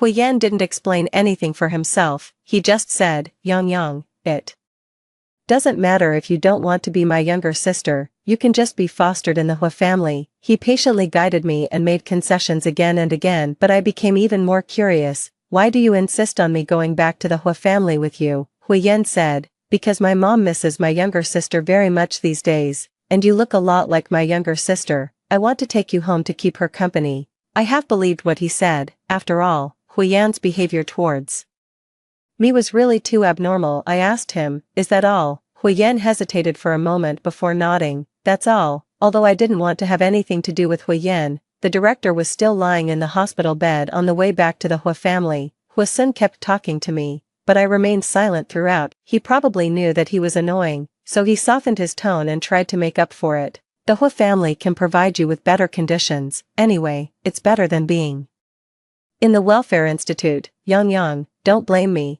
I'm doing this for your own good. I'm doing this for your own good. Huyen also said this to me in my previous life. Huyen hated me for most of his life. It wasn't until I was on the verge of death that his attitude towards me softened a bit, but by then, I was already beyond the help of medicine, and only a kitten accompanied me every day. Once, on a whim, Huyen suddenly came back to the villa to see me and had the cat that I had raised for half a year thrown away. I asked him, why? He looked at me disdainfully and also said, I'm doing this for your own good. At that time, I knew that when he said he was doing it for my own good, he didn't really mean it. This sentence was just an excuse for him to satisfy his own selfish desires and control, or maybe it was another way for him to torture me. After all, he had always been like this. Whatever I liked, he would destroy. As soon as the car arrived at the Hua family, we saw that Mrs. Hua was already standing at the door of the villa. Huyen had told her in advance that he would bring me back, so she had someone clean up the room on the 2nd floor early. Yang, this will be your room from now on. Mrs. Hua took my hand affectionately and asked, do you like it? I lowered my eyes and looked at the hand held by Mrs. Hua for a moment, and then pulled it out. I was no longer the Huyen in my previous life who longed for maternal love. Mrs. Hua, this is your biological daughter's room, right? There are a lot of her previous things in the room, and you preserved them very well. I can see that you cherish these things very much. If I live in this room, and I accidentally break these things, you will definitely be sad. I saw that there are guest rooms downstairs. I'll just live in a guest room. Mrs. Hua looked at me and was about to say something, but she was interrupted by Huyen. Mom, Yang wants to live downstairs. Please ask the maid to clean it up. I looked at Huyen, who was speaking up for me. He probably didn't know that the main reason I didn't want to live on the 2nd floor was that his bedroom was next door. Before Huyen's engagement in my previous life, I got along harmoniously with him even during my adolescence. When Mrs. Hua asked me, Yang, what kind of boy do you like? I looked at Huyen, who had just come back from running, and smiled. I like someone like my brother. This casual joke became the evidence that I drugged my own brother many years later. Every time I explained myself, I didn't drug you, Huyen would choke my neck and refute me. You said you liked me when you were 16, you've liked me for so many years, and in the end, you even used the means of drugging me to force me to marry you. Why don't you dare to admit it now? For probably because I was back in this villa. I dreamed of the things in my previous life at night during the last period of my life. The doctor said, it's not a good idea for you to stay alone like this all day. Call your family and friends to come and keep you company. I don't have any family, As for friends, my best friend before was Huiyan's fiancé, named Sujiai. Sujiai didn't return to the country until the 5th year of my marriage with Huiyan. Huiyan personally went to the airport to pick her up and organized a welcome party for her. Someone deliberately recorded a video of the party and sent it to me. The two of them were sitting in the corner, passionately kissing. I watched that video, which was only a few seconds long, over and over again throughout the night. It was also that night that I made up my mind to give up our second child and filed for divorce from Huiyan. He asked me, "What's the reason?" I showed him that video. "Huiyan, I know you had no choice but to marry me back then, but now that Sujiai has come back, it seems that she has already forgiven you, so let's get a divorce and go our separate ways in the future." In fact, I had already proposed divorce to Huiyan several times before this, but he refused every time. I thought that now that Sujiai was back, he would agree this time, but Huiyan still tore up the divorce agreement I had prepared and deleted the video on my phone. Yang. I suddenly woke up and slapped Huiyan in the face. Huiyan, who looked like a teenager, looked at me with a wronged expression in his eyes. "I heard you crying outside the door, so I came in to take a look." After saying this, he turned around and walked out. When he reached the door, he turned back and said, "Get up and have breakfast quickly, you'll be late for school soon." Just like in my previous life, the Hua family transferred me to Huiyan's school. When people saw me walking into the classroom behind him, someone asked him, "Huiyan, who is she?" Huiyan introduced me to them. "Her name is Luo Yang, and she is currently fostered in my family." I thought vaguely of my past life, before the drugging incident. When Huiyan introduced me to people, he always said, "My sister Huiyan." I looked at Huiyan, who was just a step away from me, and suddenly found that he seemed to be different from the Huiyan in my memory. He was neither like the Huiyan in my previous life when he was a teenager, nor like the Huiyan who always took revenge and tortured me later. My heart skipped a beat, and I suddenly thought of something. "Huiyan, Ayan," just as I called out to Huiyan and was about to ask my doubts, someone spoke up and called him at the same time as me. Huiyan looked at me and then looked up at the person behind me. I also turned around. The person standing at the door of the classroom and calling him was Sujiai. "Ayan, wait for me after school, I have something to tell you." After saying this, Sujiai noticed me standing beside Huiyan. The way she looked at me wasn't friendly. She sized me up from head to toe as if in a contest. "You're the girl who is fostered in the Hua family." After all, she was my best friend in my previous life. Almost as soon as Sujiai looked at me, I felt her obvious hostility towards me. This was completely different from my previous life. In my previous life, after Sujiai knew that I was Huiyan's younger sister, she affectionately took my arm, called me Yang, and introduced me to her social circle. But now, her attitude towards me was very similar to the last time I saw her in my previous life. We had a very unpleasant encounter that time. I asked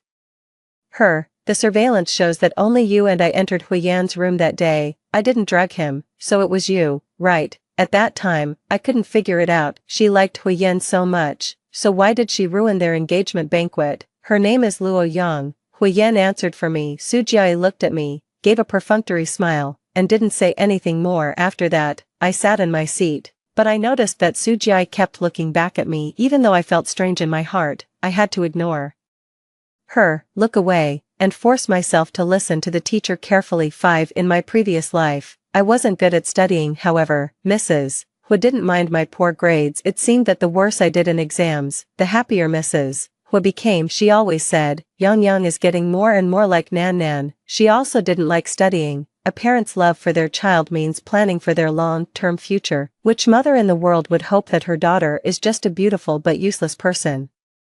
Ultimately, she never really regarded me as her own daughter. To her, I was probably just a consoling toy in this life. I don't want to be like I was in my previous life, being a stand-in for someone else's daughter in the first half of my life and ending up as a useless canary, dying in depression in the second half. So studying is my only way out. But studying isn't an easy thing either. After realizing that I really couldn't understand the knowledge in these books, I got up somewhat frustrated. Huiyan, who was talking to someone, noticed my movement. He turned his head and asked me, "Where are you going?" I replied impatiently, "To the toilet." In my memory, the girls' toilet in high school was always crowded during breaks, but today it was surprisingly empty. It wasn't until I pushed open the toilet door that I sensed something was wrong. Several girls inside almost simultaneously turned their heads and looked towards me at the door. The person closest to me was Sujiai. She threw away the cigarette butt in her hand, glanced at the girl who was being held down on the ground and covered in dirty water by them, and then walked towards me. She smiled and said, "Just kidding with her. Just for fun, you won't tell Huyen, will you?" I looked at the cigarette butt on the ground and suddenly realized that I never really knew Sujiai otherwise. How could I not know that she smoked and bullied her classmates when she was in school? After thinking for a while, I said, "I'm not that familiar with Huyen, really." Although Sujiai asked this, her expression clearly softened a lot. "Aren't you living in his house?" I met her gaze and said, "Just living in his house, but not familiar." Sujiai nodded, "That's good." After saying that, she quickly left with the others. After they all left, I took a look at the girl on the ground. I quickly looked away and walked into a cubicle. When I came out again, that girl was standing with her back to me next to the mop sink. She was only wearing a vest on the upper part of her body, and her original shirt was being rinsed under the faucet. Perhaps hearing the sound of me opening the door, she quickly wrung out the shirt, put it on directly, and then ran out quickly with her head down. As she passed by me, I suddenly reached out and grabbed her. The girl looked up at me in confusion, and I looked at her too. After a long silent looking, I remembered that her name was Chenling. I took off my coat and threw it to her.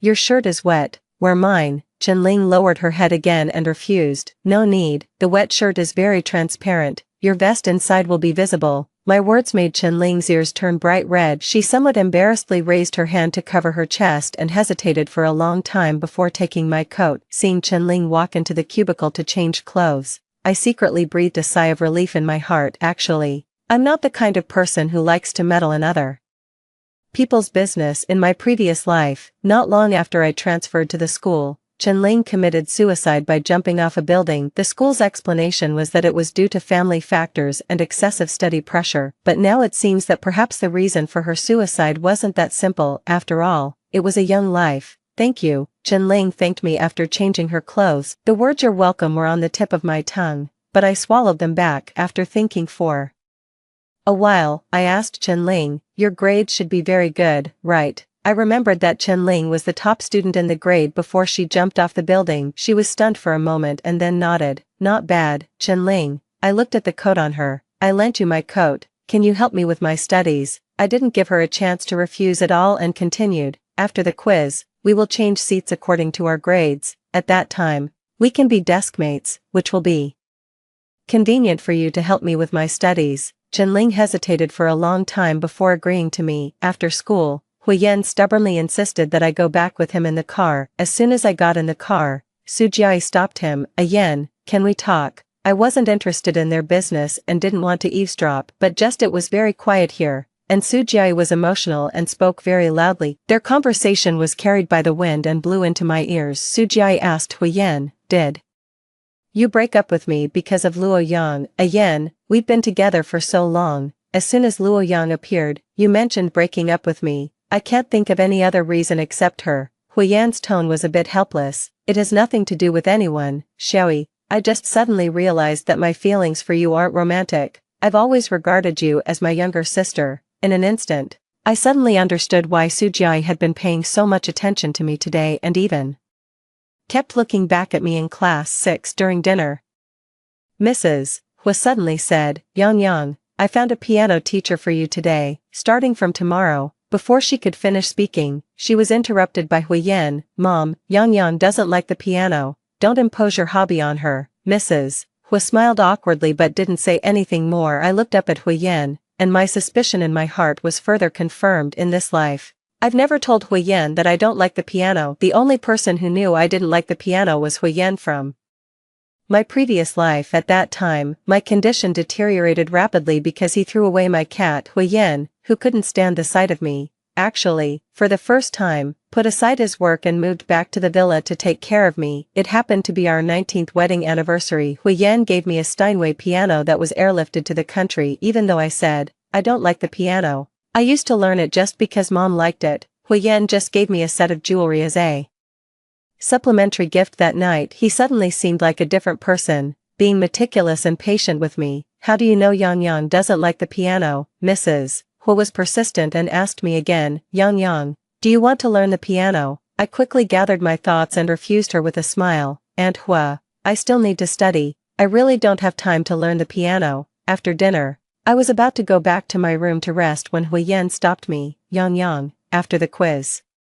Tomorrow, we will choose seats according to our grades. Where do you want to sit? Seeing that I didn't speak, Huyen continued, is the fifth row by the window okay? This was the seat I always sat in when I was studying in my previous life. Huyen looked at me with eager eyes. Expecting my response, I looked at him deeply and casually said, whatever. My perfunctory answer made Huyen extremely excited. Until the next day he watched me bypass him and sit next to Chenling. Luo Yang, Huyen called me in public. He twitched the corners of his mouth and asked me, did you get the wrong seat? No. Huyen stood there awkwardly. It was a long time before he silently sat down. Weren't you the first to choose a seat? Why did you choose here? I couldn't help but complain to Chenling. The seat Chenling chose was really bad. In the first row in the middle. I'm nearsighted. I can't see the blackboard if I sit too far away. She usually doesn't wear glasses. Seeing that I was skeptical, Chenling frankly explained, I don't have extra money, so I didn't get glasses. Oh, I pouted. I thought you were afraid that someone would sit next to you,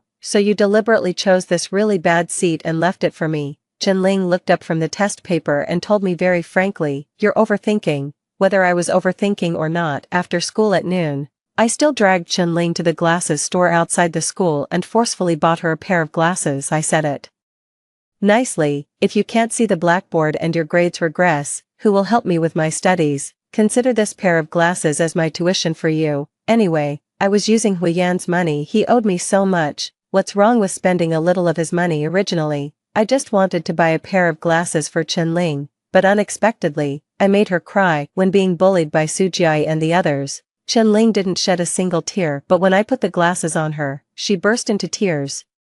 Chenling kept choking and saying, Luo Yang, I will definitely pay you back when I have money in the future. It was not easy to comfort her. When we returned to the classroom, we were stopped by Huyen in the stairwell. He questioned me, why didn't you choose the seat we agreed on? Who agreed with you? I impatiently asked him, Huyen, did I promise you anything? Huyen immediately fell silent. He looked at me for a long time before speaking again. Yang, why is everything different? Are you also? I smiled and looked back at him. Also what? Unfortunately, Huyen didn't answer me, but the fact that he stopped me in the stairwell reached Sujiai's ears. After class, Sujiai came over in person to warn me, stay away from Huyen. Out of concern, Chenling also advised me, Luo Yang, you'd better stay away from Huyen, try not to have any contact with him. To convince me, she also took the initiative to tell me the reason why she was bullied by Sujiai before.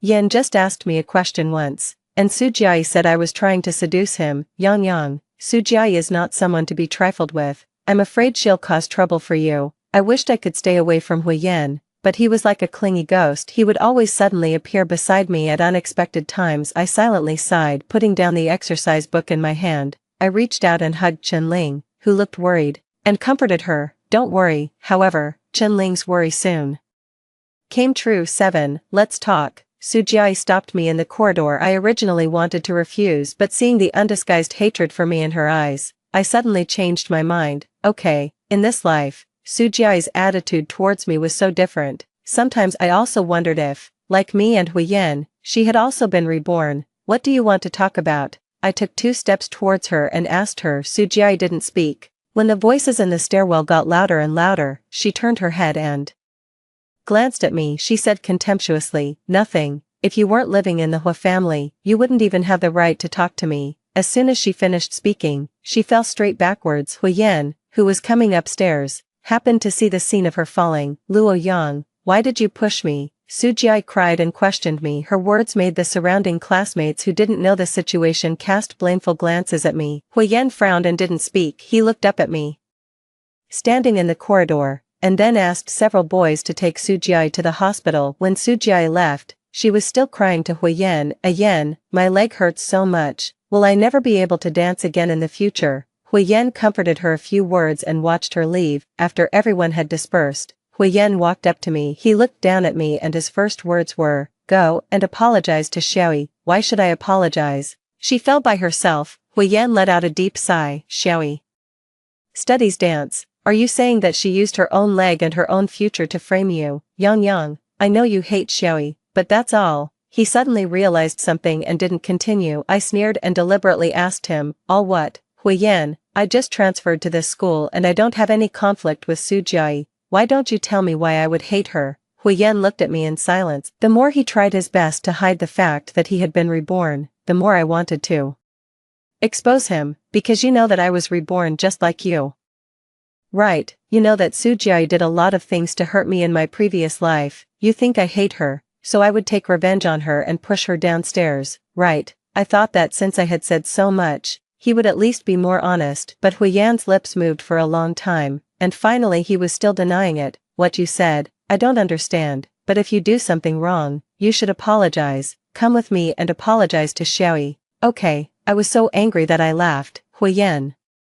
You're still the same, even if you live a new life, you're still a coward who only knows how to deceive himself. He doesn't dare to face the mistakes he made in his previous life, so he also doesn't dare to admit that he has been reborn. My words made Huyan's pupils tremble violently, but soon, he turned his head and no longer looked at me. I'm going to see how Xiaoyi is. After saying that, he quickly turned around. I don't know if he was really worried about Sujiai or just wanted to escape from me as soon as possible, but I couldn't let him go so easily. I took a few steps and caught up with him. Since you think I pushed her, of course I have to go and see her. By the way, let her think carefully again whether it was really me who pushed her. 8. When Huyan and I arrived at the hospital, Sujiai's leg had already been put in a cast. She was lying on the hospital bed and started crying as soon as she saw Huyan. The doctor said my leg is seriously injured. I'm so scared. Seeing me enter the door behind Huyan, she turned her head and questioned me again. Luo Yang, why did you push me? You know I study dance, my legs can't be injured. I listened quietly as she finished speaking and then smiled and asked her, Sujiai, are you sure it was me who pushed you downstairs? At that time, there were only the two of us. If it wasn't you, who else could it be? She was emotional and acted very realistically. I'd been studying dance since I was a child.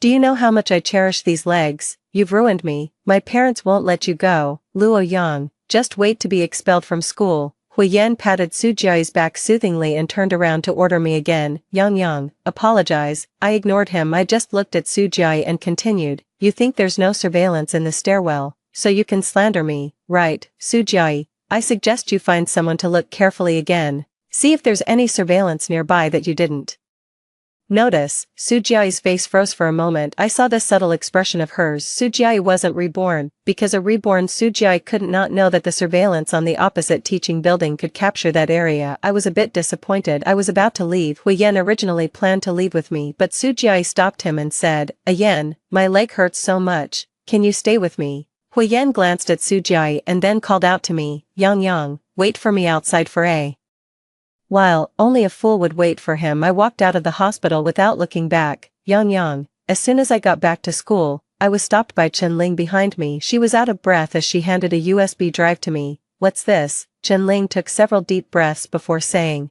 I heard from my classmates about what happened between you and Sujiai. There's no surveillance in the corridor to prove your innocence. I searched for a long time and finally found the surveillance on the opposite teaching building, which just happened to capture what happened between you at that time. Sujiai's father is one of the shareholders of the school. I was afraid they would delete the surveillance, so I rushed to the surveillance room and secretly made a copy of it. Instantly, a warm current welled up in my heart. I affectionately took Chen-Ling's arm and acted coquettishly with her. Chen-Ling, you're so good to me. Chen-Ling adjusted the glasses on her nose. Even though she tried her best to hide it, I still noticed that the tips of her ears were completely red. She somewhat unnaturally suppressed the corners of her mouth and pretended to be cold, saying, hurry back to the classroom, the midterm exam is coming soon, you have to focus on your studies. It's a pity that the surveillance that Chen-Ling went to so much trouble to copy for me wasn't needed. At night, Sujiai was sneaking around in the corridor looking for the surveillance, and she was caught red-handed by Huyan and me, who happened to return to school to get something. Before I could say anything,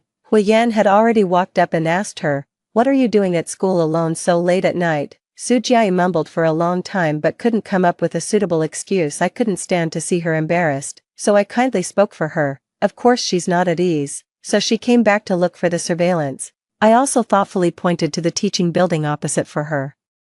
The surveillance you're looking for is over there, and it can just capture this area. But it may be too late for you to delete the surveillance now because I've already made a copy. Sujiai, I'm asking you again, did I push you? Sujiai bit her lip. She looked at Huiyen but found that Huiyen was staring at her casted leg at the moment. With a cast on, you can still come to school alone. Sujiai was so anxious that she was about to cry. She explained incoherently and finally had to admit, Yen, I'm sorry, I was so scared at that time that I thought it was Luo Yan who pushed me. Actually, I accidentally fell down by myself. Huiyen shook her off with a cold face and left straight away. The next day, under my threat, Sujiai admitted in front of the whole class that she had fallen down by herself. 9 In the second semester of our sophomore year of high school, Chen Ling and I applied to live on campus together. She did it because her aunt had to leave the local area due to work and was worried about leaving her alone at home. I did it because I was fed up with Huiyan's false attentions in this life. I don't have a deep relationship with the Hui couple,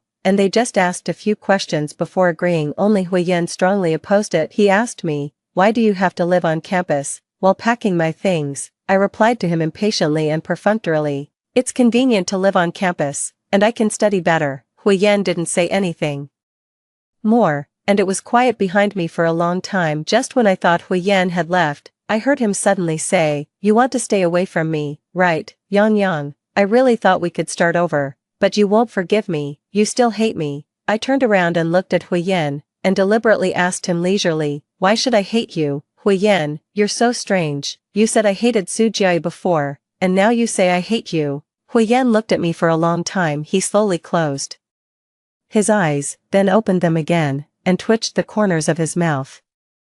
As expected, you still hate me, Yang. Can you forget the things in the previous life? Can't we start over? I looked at him disdainfully and sneered, aren't you pretending anymore? But Huiyan seemed not to see my obvious disgust. He continued talking to himself, Yang, since God has given us a chance to start over, let's forget the things in the previous life and start over, okay? Huiyan is really extremely despicable. I suppressed the anger in my heart and looked at him disdainfully. Huiyan, in the previous life, the one who was hurt wasn't you, and the one who lost everything wasn't you either, so you can easily say that we should forget those hurts and start over. But why should I forget, and why should I start over with you? The person who inflicted the harm can easily say sorry, and with just these 3 simple words, he attempts to erase all the harm the victim has suffered and obtain forgiveness. He really has high hopes, but Huiyan still didn't give up. Yang, I'll make up for everything you lost in the previous life in this life, okay? Before my engagement in the previous life, you said that you thought you were the happiest little girl in the world,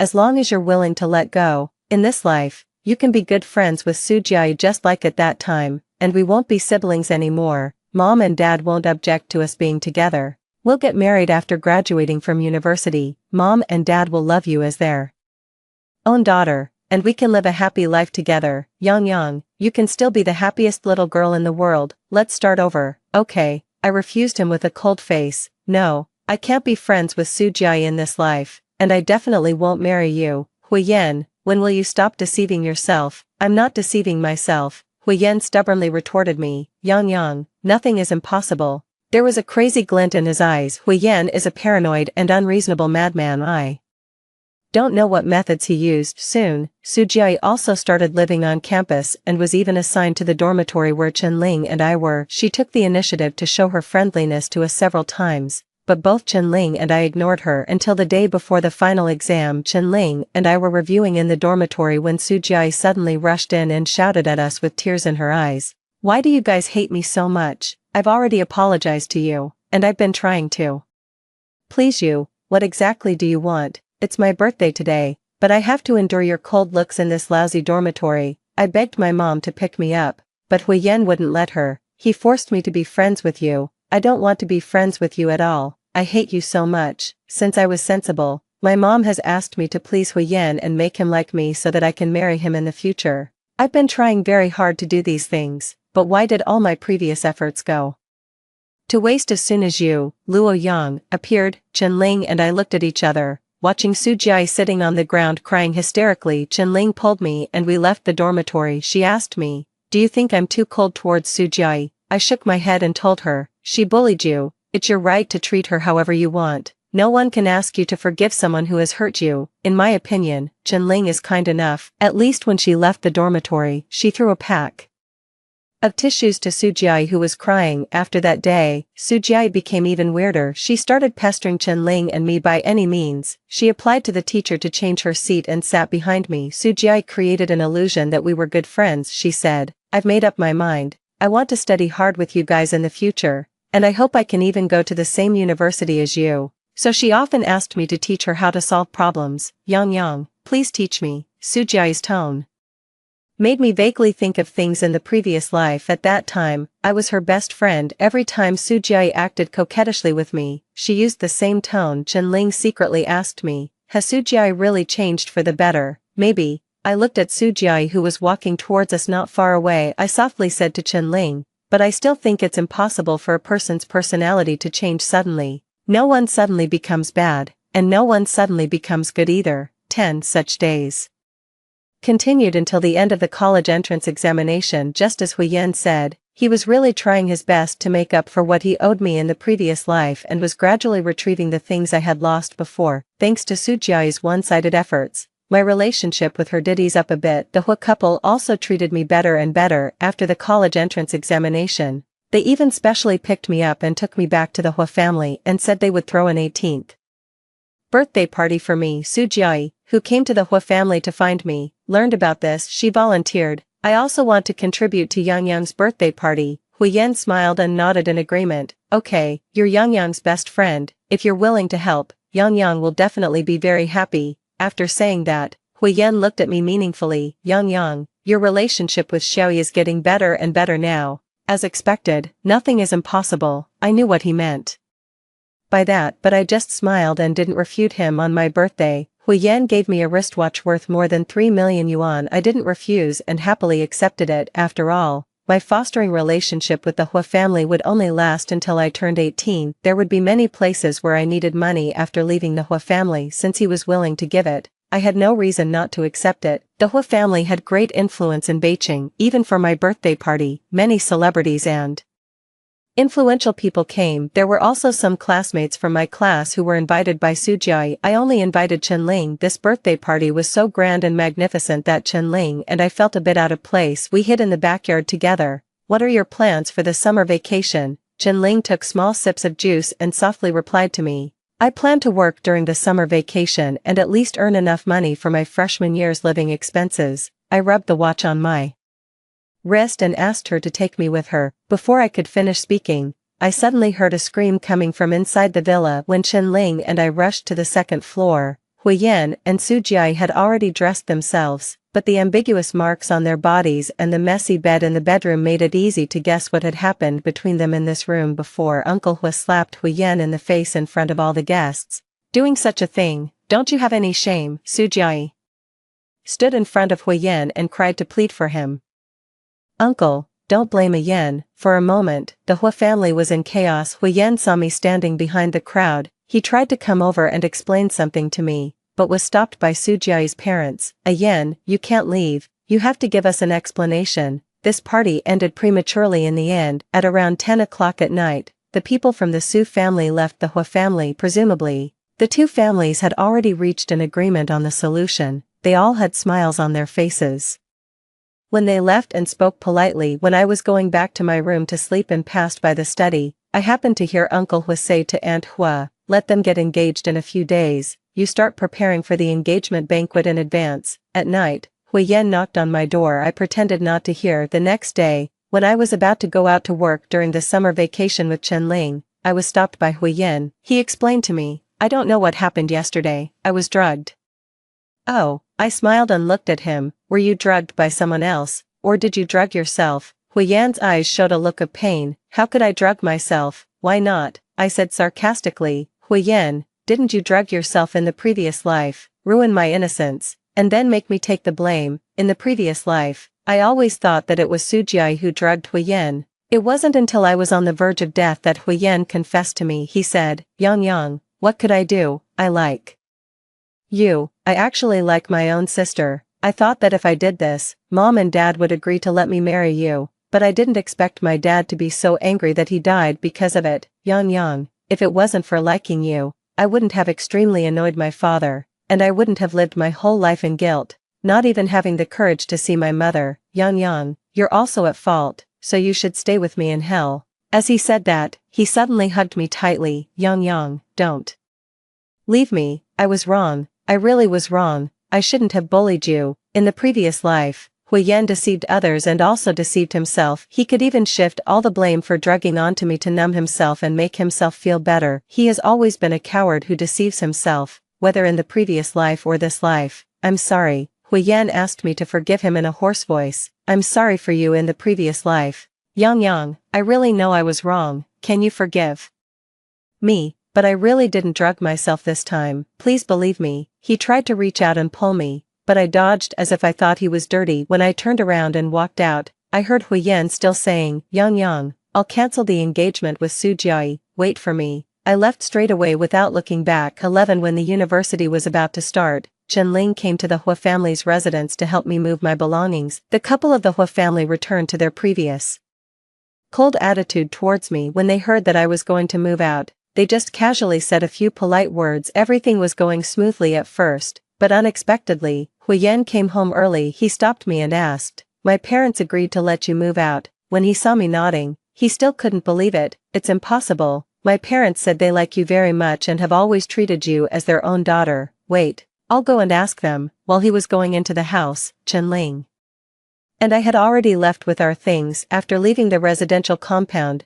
we ran into Su Jiai. Su Jiai no longer greeted us as she used to, nor did she deliberately try to please Chen Ling and me. I thought that originally she should have no intention of paying attention to us, but for some reason, she suddenly turned back and called out to me, Luo Yang, didn't you really think that I wanted to be friends with you before? To be honest, if it weren't for Hui Yan's request, I wouldn't even give you a second glance, probably because she and Hui Yan were already engaged. Su Jiai even leaned close to my ear and told me her secret. Actually, it was me who drugged Hui Yan on your birthday. I glanced at Su Jiai and truly thought from the bottom of my heart that she and Hui Yan were a perfect match. They could even come up with such a disgusting method together. I will marry him in the future and become a member of the Hua family. Luo Yang, actually I don't like Hui Yan that much either, but I have no choice. My parents really want to form an alliance with the Hua family through marriage. Su Jiai told me in a boastful tone about how many benefits there would be in marrying Hui Yan, but I remained indifferent throughout. No one knows better than me how painful it is to marry someone like Hui Yan. After parting with Su Jiai, Chen Ling suddenly said, Yang, you're right. No one suddenly becomes bad. And no one suddenly becomes good either, she sighed and said.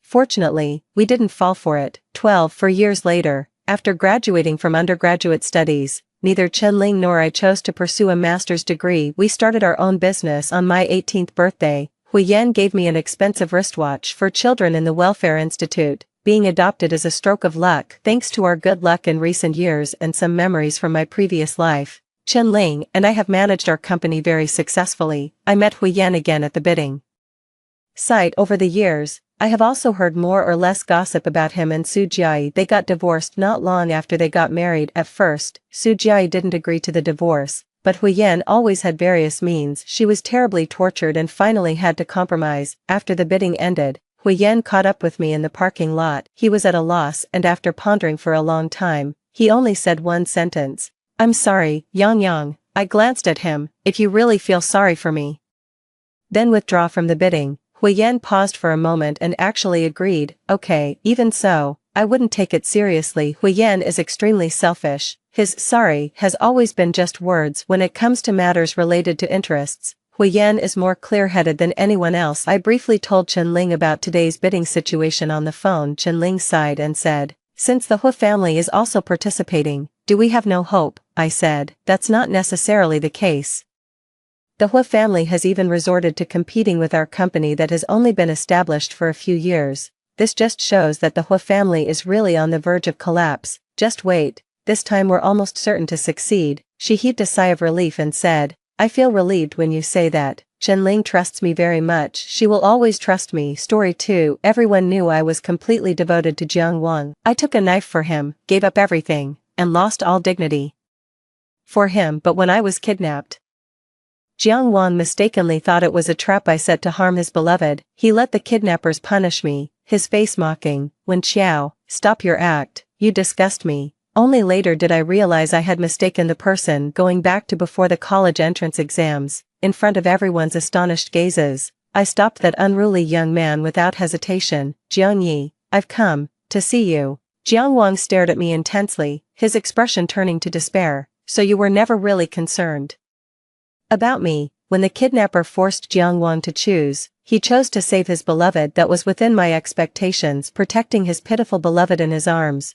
Jiang Wang's impatience grew when he looked at me. Wen Qiao, have you had enough of your act? Get lost if you're done acting. It's truly nauseating. Even though the knife the kidnapper held at my neck was already drawing blood, Jiang Wang was convinced that this kidnapping scenario was a setup by me, all because his beloved said lightly, they were too gentle with Miss Wen. When she said this, she deliberately turned her head to show the slap mark on her face. That slap mark was made by the kidnappers half an hour before Jiang Wang arrived. Under her command, Jiang Wang believed it. Since Mr. Jiang has made his choice, this one is left for the brothers, said the kidnapper leader with a malicious grin in front of Jiang Wang. He began tearing my clothes. Jiang Wang paused for a moment, but soon, he acted as if nothing happened. Wen Qiao, his tone cold, I don't have time to play house with you, but since you want to act, you could have made it more realistic. How could I believe this performance otherwise? Jiang Wang looked at me, his eyes filled with familiar scorn. Jiang Wang,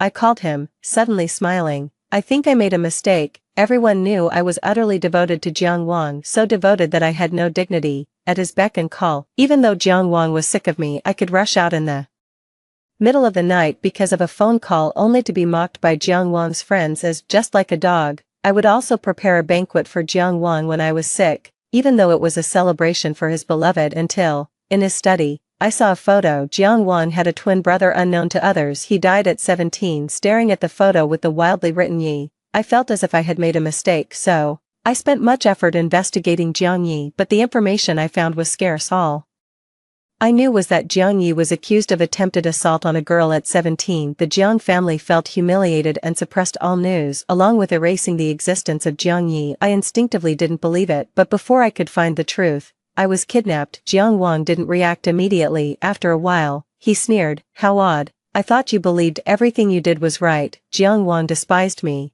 largely because I was placed by his parents to be by his side. He felt my presence was a form of surveillance and a humiliation. Only this one thing, the pain in my body, was becoming numb. Jiang Wang's beloved wasn't easy to deal with. She instructed the men to hit where the clothes covered. I swallowed the taste of iron in my throat and said softly, only this one thing I did wrong. Jiang Wang laughed out loud. He seemed to want to say more, but his gaze suddenly froze because the kidnappers, following their orders, threw me, bound hand and foot, off the boat. This probably wasn't anticipated by Jiang Wang. In the second before being thrown overboard, I vaguely saw Jiang Wang rushing towards me, but it didn't matter anymore. I seemed to have been reborn. I stared blankly at the washed-out, ill-fitting clothes on my body. Pale and slender hands, covered with calluses, were forcefully dragging me along. During the years I spent with Jiang Wang, I had taken great care of my hands, and they were free from any calluses, accompanied by familiar insults. What's the use of a girl reading books? I think you've been led astray, thinking your wings are strong enough to fly.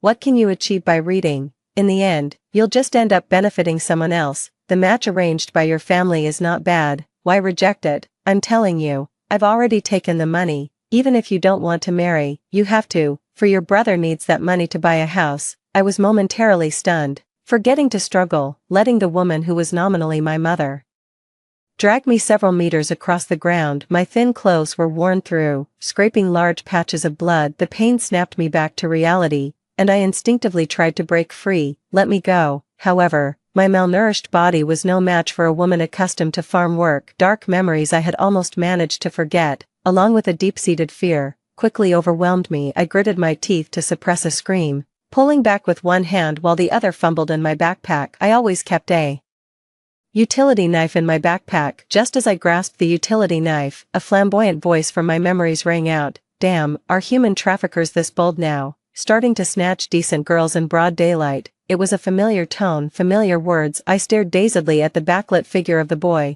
feeling inexplicably distressed. In my previous life, it was the same. There were few people on this road during the lunch break. My mother had tricked me into coming out, then tried to forcefully take me back, but Jiang Yi appeared and stopped her. He gave my mother some money, asking her not to disturb my studies later. when I couldn't afford school, it was a company that sponsored me. The owner of that company was surnamed Jiang. Really, the hair. Jiang Yi opened his mouth, saw my mother's short hair, and abruptly changed his words. Short, just like her insight. Impatiently, he pulled out a wallet from his school uniform pocket and took out a stack of money. Isn't it just money you want? Here, take this and don't disturb her studies anymore. My mother was immediately overjoyed. She counted the money with saliva, then shamelessly pretended to be in a difficult position. Young master, this amount isn't quite enough. Jiang Yi clicked his tongue. The 16 or 17-year-old boy, tall and striking, naturally attracted a lot of attention. He took off the ring on his finger intending to throw it to my mother. Exchange this then. My mother, grinning, reached out to catch it. But I snatched it away first. Her face darkened, and she raised her hand as if to hit me. You ungrateful girl. But she did not strike, because my utility knife was pointed at her. That man only gave you 1,000 for the bride price, I said breathlessly, glaring at her. This stack is at least 2,000, that's enough. 1,000 for a bride price, and he thinks he can get a wife. What kind of fool is he? Jiang Yi spoke disdainfully. He subtly moved closer to me, effectively blocking my mother from approaching. I tightened my grip on the utility knife.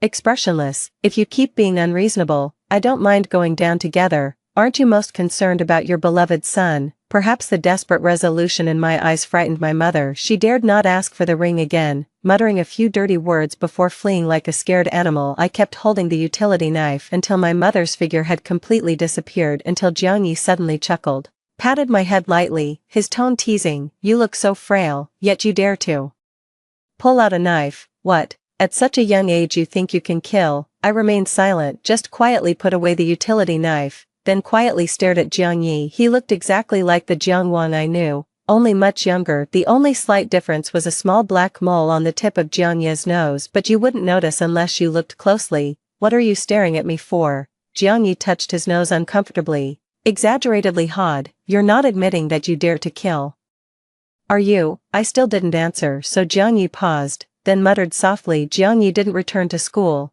instead aimlessly wandering the streets. I followed Jiang Yi until he gradually became impatient. What? Are you going to the men's bathroom too? He deliberately emphasized the words men's bathroom. My eyes landed on the school uniform tied around his waist, and I asked irrelevantly, why aren't you in class? It wasn't lunch break anymore. Why aren't you? Jiang Yi retorted with a laugh. I took a leave. He was momentarily speechless, his expression turning sour. I thought Jiang Yi would get angry, but he just raised his hand to ruffle his hair and then pointed at me. I was confused. Brother here is going to rescue poor girls like you, he said with great earnestness. Studying would only slow down my pace of becoming a world hero. It was quite melodramatic, completely different from Jiang Wang, but I still mistook him for someone else in an instant. An indescribable despair and sadness overwhelmed me, making it hard to breathe. My figure wavered, startling Jiang Yi. What's wrong, young lady? What's your name? I heard my own voice. Hoarse, I grabbed Jiang Yi's arm. The youth was slender, but his forearms were surprisingly muscular. Jiang. I saw him form the word Wang with his lips, so I interrupted. I need to know your name so I can find the right person to repay later. Right. I had intended to return a ring to Jiang Yi, but he refused. It's just a useless ornament to me. Jiang Yi tossed the ring into my backpack without a second glance. But it might be worth some money. Unlike you, I'm not short on cash. That gave me an excuse to repay him. I stared at Jiang Yi unblinkingly until he looked away, uncomfortable. You're surprisingly strong for a young lady. He suddenly laughed, then effortlessly broke free from my grip. Do you really want to repay me? Yes. That little thing is just a metal ring, but it's somewhat valuable. There will come a day when I can afford it. You're really stubborn, Jiang Yi muttered under his breath, but he quickly smiled, patted my head, and said, all right then, remember this, Jiang Yi. My name is Jiang Yi. After telling me his name, Jiang Yi refused to say much more. On the way back, I tried to strike up a conversation with him, but every time I tried to learn more about him, he skillfully changed the topic. His face always bore that carefree, heartless smile, so I had to temporarily give up. You're really good at studying. At the school gate, Jiang Yi suddenly blurted out this seemingly random remark. I didn't catch on at first and just nodded in response before looking up at him, then realizing belatedly, you know me, the top student who always outperforms Jiang Wang. When Xiao, Jiang Yi grinned, I know you. I had many more questions for Jiang Yi, but the school guard had spotted us and shouted, What are those two students doing outside during class time? Are you skipping class too?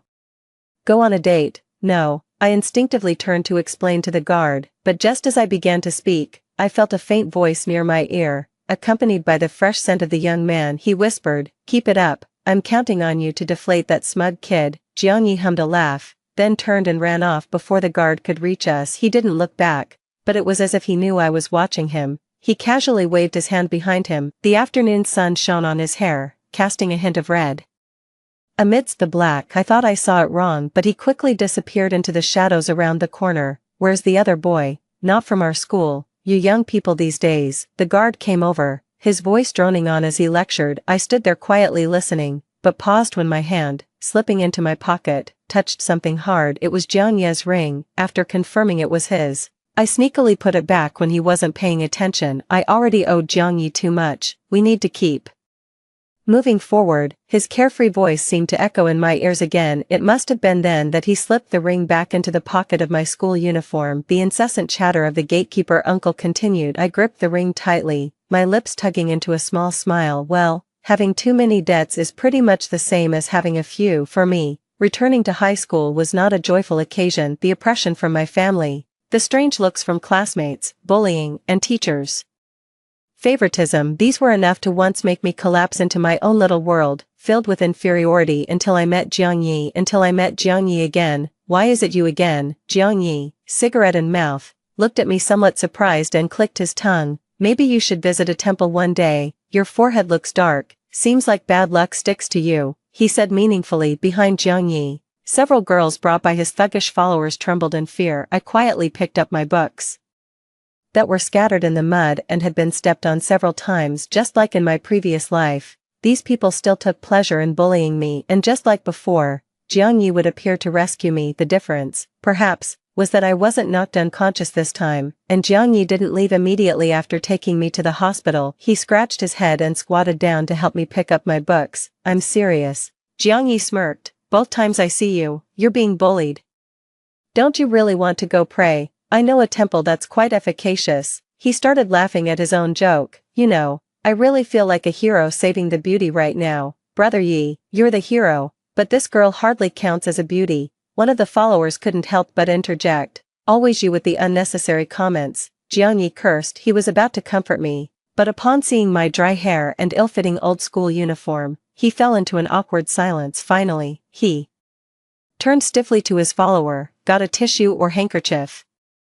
"Brother Yi, didn't you say carrying those things makes one look effeminate?" Jiang Yi choked. He glanced instinctively at the pale-faced girls, then disdainfully shifted his gaze. "Forget it, using theirs would be unlucky." With a cold snort, Jiang Yi simply raised his sleeve to wipe the mud off the books before handing them to me. He didn't care at all about staining his expensive jacket. "See if the notes in the book are still usable." The hand that passed me the book was slender and fair, though the fingertips were somehow smeared with dirt. I suddenly remembered, in my previous life when I woke up in the hospital, the stack of books that had been carefully dried and placed close to my bed. "Jiang Yi." I snapped back to reality, not opening the book but instead looking up at Jiang Yi, restraining the tremble in my voice. "I can't find you. I can't find Jiang Yi. Aside from knowing his name and that he is Jiang Wang's older brother, I really don't know much about Jiang Yi." I remember the school uniform tied around his waist that day, which was the standard issue for Yizhong, but Yizhong had no Jiang Yi, only Jiang Wang, and Jiang Yi would die silently in his 17th year that very year. But I can't find Jiang Yi, not in my past life, nor in this one. Such realization instinctively made me panic, so I decided to take a gamble. I followed these girls,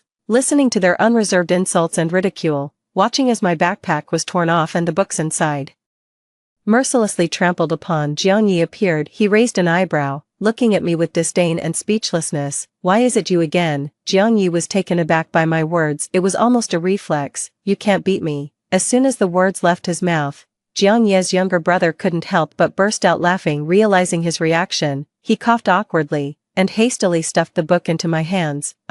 He pointed at himself, "am a typical small-time thug." Then pointing at me, he added, "You are a top student who could outperform Jiang Wang in the unified exams. It makes no sense for you to hang out with me." Jiang Yi started laughing himself as he spoke. It was only when he met my silent gaze that his smile gradually faded. "Wait, are you serious?" Jiang Yi's tone grew frantic. I even heard him mutter under his breath, I'm doomed. If Mr. Du finds out you want to follow me, he'll chop me in half. Mr. Du was my homeroom teacher in my freshman year, and the only teacher who was truly kind to me. Jiang Yi knew Mr. Du. It's even possible that he had a good relationship with him. I quietly noted this and then called out to him, Jiang Yi, what? I smiled at him and then walked up to the girl who was leading the group. A series of crisp slaps rang out. Everyone, including Jiang Yi, was stunned. Only the girl started screaming hysterically. There's a fruit knife in my backpack, I said calmly, continuing. I actually have nothing, so I'm not afraid of losing anything. Jiang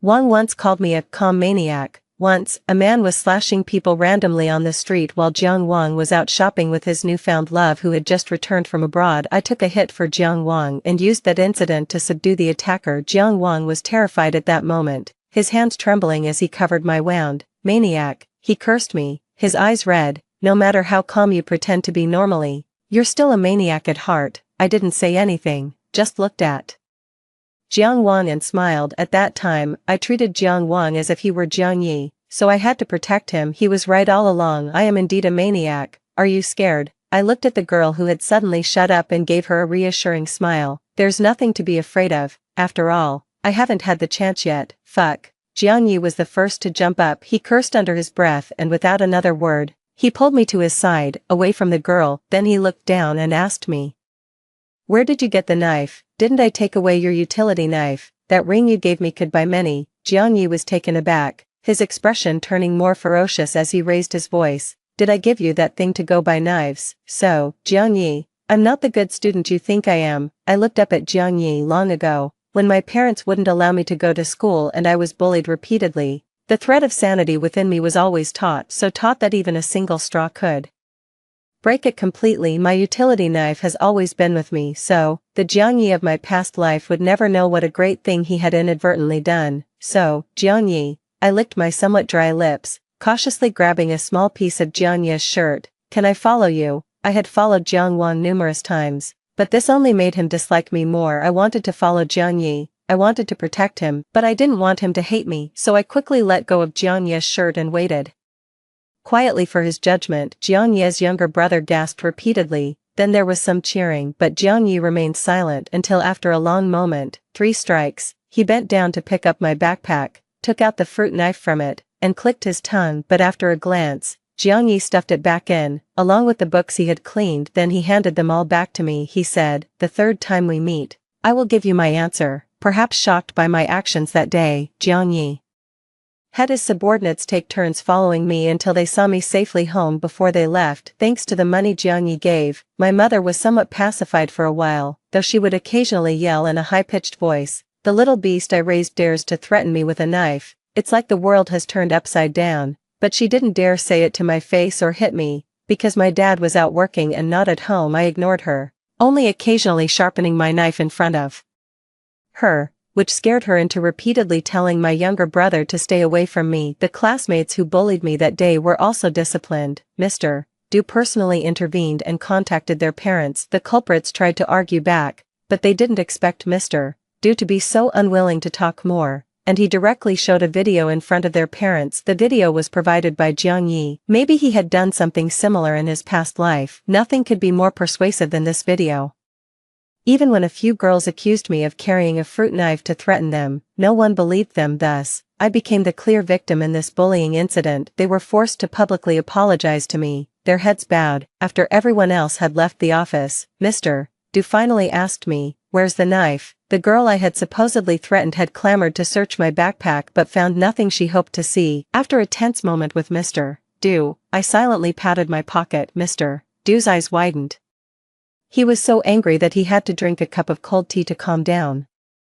All troublemakers, he pointed at me and scolded, just like Jiang Yi, both of you are stubborn and unruly. No wonder that brat repeatedly reminded me to keep an eye on you. I thought you were a gentle girl, but it turns out you're not. I stood there silently listening to the scolding, which only made Mr. Du angrier. He slammed his hand on the desk. Even now, you have the same indifferent attitude as Jiang Yi. It was only interrupted by the bell for the next period, when Xiao, remember, he waved me off to class but then called me back with a serious look. There are many paths you can take, If one doesn't work, switch to another. Why let yourself be suffocated? Your life is still long. There's no need to ruin it over a moment of impulsiveness. I nodded, then asked Mr.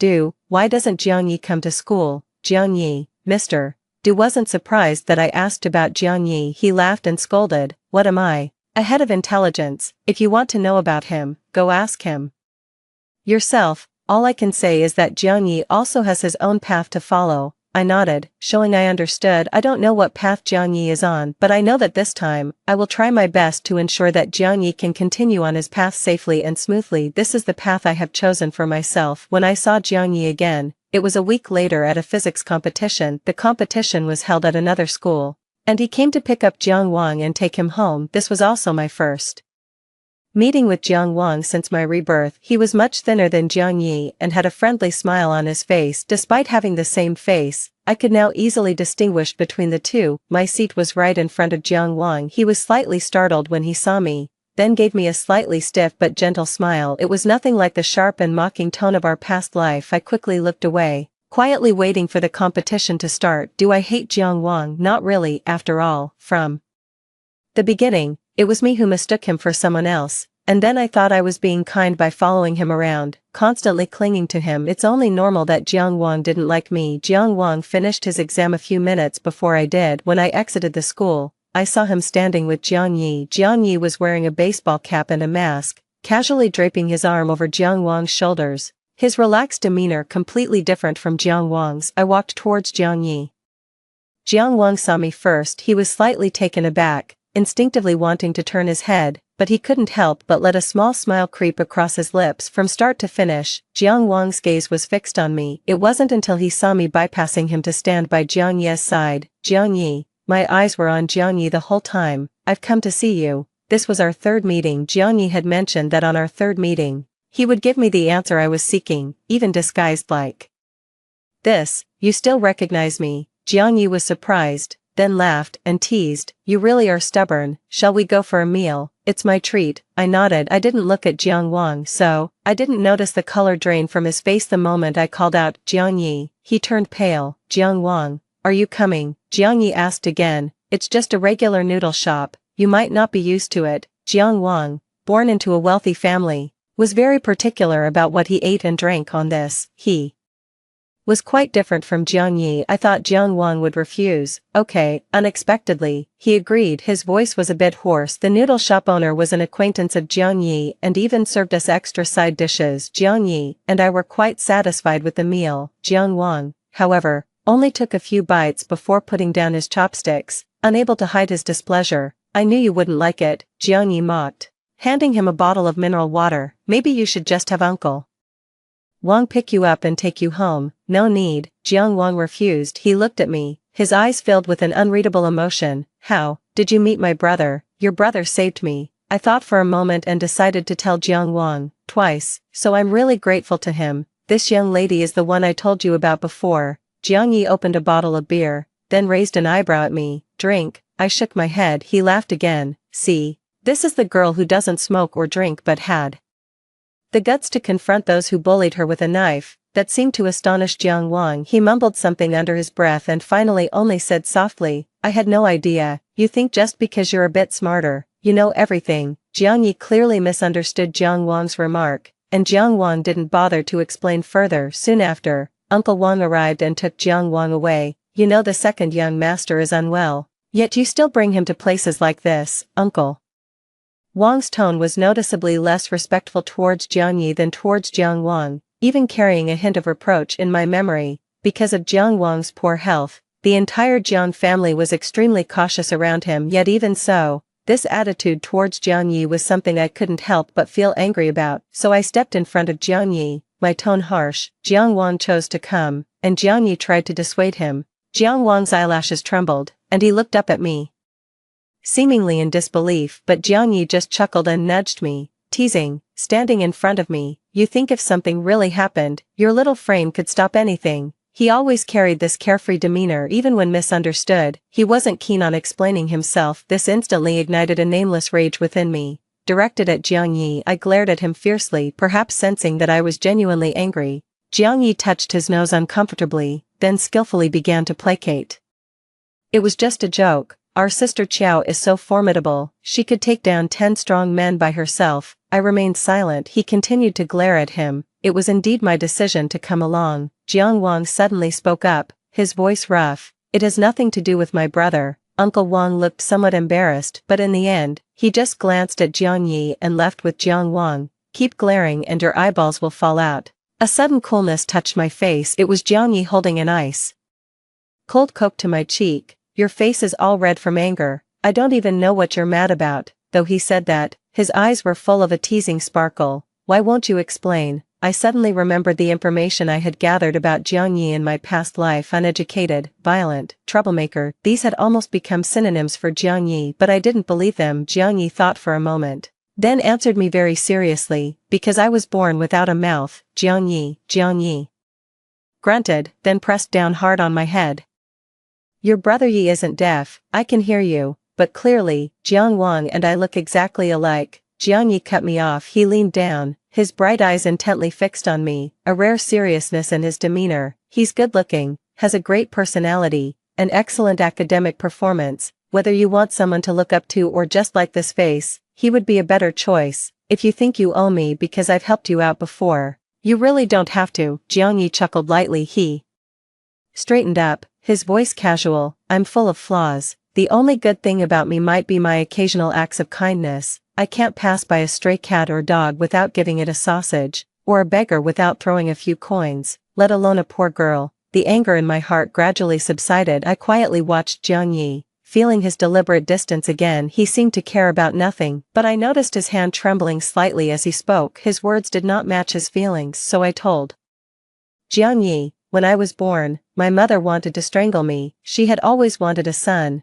but ended up having 2 daughters. However, she didn't succeed because the villagers stopped her. Later, she wanted to sell me, but I knew my way back home. They didn't want me to go to school because they thought girls should ultimately benefit someone else's family, and it would be better to spend the money on nice clothes for a son. So I've always worked hard to pay for my own tuition, giving them no excuse to make me drop out. Jiang Yi fell silent too. So Jiang Yi, you will never know how heroic you were that day when you stopped my mom. My vision gradually blurred. I couldn't even see Jiang Yi clearly anymore. Jiang Wang is great, but even if he is the best person in the world, he is not the light I want to chase. So even if you really don't need, I opened my mouth, but suddenly couldn't continue. What if Jiang Yi didn't need it? What if Jiang Yi, like Jiang Wang, really didn't need my useless reciprocation? I suddenly became bewildered, even somewhat at a loss, until Jiang Yi suddenly burst into laughter. He laughed exaggeratedly. He even covered his face with his hands, his shoulders shaking. It's the first time someone has described me as their light, considering I'm usually called trash or mud. After he had laughed enough, he lowered his hands, still smiling at me. Then, with a resigned yet indulgent tone, he repeated, Wen Qiao, you really are a strange stubborn creature. But, you're quite like me, Jiang Yi added, his smile bright. Jiang Yi allowed me to stay by his side. I thought it was so I could repay him more, but in reality, it was often Jiang Yi who took care of me. Every time he bought breakfast, he'd get an extra portion, saying a younger brother had left, but he was used to buying it already. If you don't want to eat it, just let Joe throw it away. So, I was able to have breakfast every day. Jiang Yi always asked me to share more interesting stories from school whenever we met. There's not much to do usually, and when people get bored, they look for some fun. Jiang Yi chuckled. I remember there were quite a few oddballs at No. 2 middle school. Make sure you tell me about them. Don't know any, just go ask around. I rarely interacted with others, so naturally, I didn't know about these peculiar stories from No. 2 middle school, but these were the stories Jiang Yi wanted to hear. So, I started making an effort to talk to my classmates, and then, during our meetings, I would meticulously recount the gossip I heard to Jiang Yi. He always found it hilariously entertaining. I really want to know how you can keep a straight face while telling such funny stories. As Jiang Yi wiped the tears from the corners of his eyes laughing, he encouraged me, keep it up. There are more oddballs at No. 2 waiting for you to discover. So, I continued to engage with more classmates, sharing gossip and stories about the oddities at No. 2 middle school until one day, my usually aloof desk mate remarked with emotion, I used to think you were some unapproachable, aloof top student who disdained talking to us. I didn't realize you also enjoyed gossip. It seems we have more in common than I thought. It was then I realized that my relationship with my classmates had warmed considerably. For the first time, I truly felt integrated into the class when I met with Jiangyi next. I earnestly told him, "I want to really do something for you." Jiangyi smiled.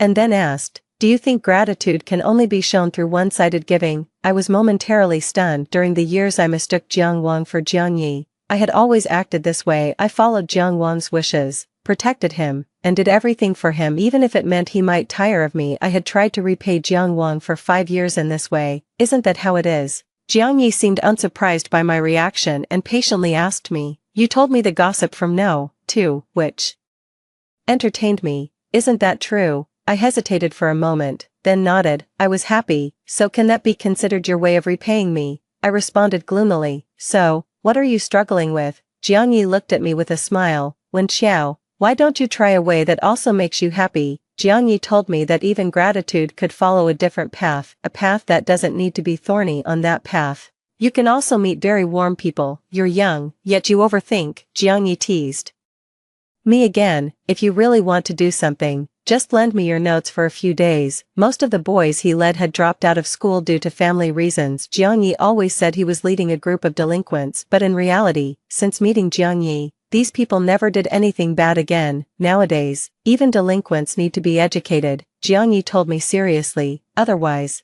they might go out and think insults are compliments. Notes from a future top scorer in the college entrance exam. "It's definitely a win for us." Jiangyi was always confident that I would be the top scorer. He had always believed his younger brother would be the future top scorer, yet I had surpassed Jiang Wang in the unified exam, proving to be even more capable than his brother. However, when the notes were returned, they were even more meticulously organized, especially the mathematics notes. The key points I had overlooked were highlighted and thoughtfully linked to previously learned concepts. Jiangyi suggested that perhaps one of his promising protégés had been discovered, but Xiao Zhou secretly told me that Jiangyi had organized the notes. Although Brother Yi is biased towards certain subjects, he's especially good at math. Xiao Zhou looked proud as he said this. "Then why doesn't he come to school?" This was the second time I asked this question, but I received the same response, that, "You'll have to ask Brother Yi yourself." Xiao Zhou scratched his head, looking somewhat troubled. "Brother Yi doesn't let us talk about it."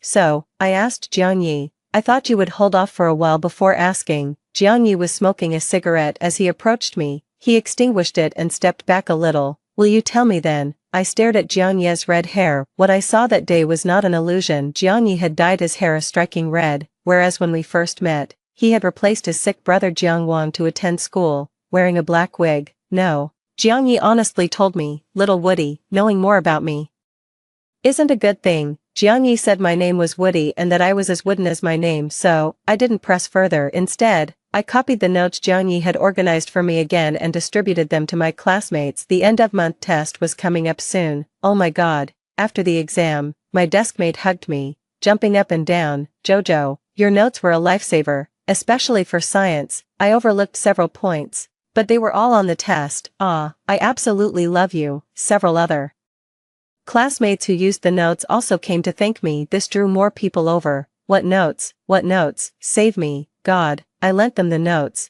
then told them, it wasn't me who organized them, it was Jiangyi. Jiangyi. A well-informed classmate's face changed. The twin brother of Jiang Wang from first middle school. I was taken aback, then nodded. "Yes, then I don't want them." He immediately threw down the notes he had picked up, his face filled with disgust. "A scumbag who raped a girl in junior high and caused her death. What good notes could he produce? I advise you to stay away from him. Such a scumbag might commit a crime any day now. He's just trash that misbehaves because his family has some money." With each mention of scumbag and trash, his tone was condescending and full of disdain. Unsatisfied, he stomped on the notes several times as if he had touched some filthy mud. His words stunned everyone. I stared blankly at the noticeable footprints on the notes. My mind went blank. By the time I snapped back to reality, I was already scuffling with him. 16. Of course, my mom wouldn't come to school, and old Du was conveniently out of town. In the end, it was Jiangyi who found someone to settle this matter for me.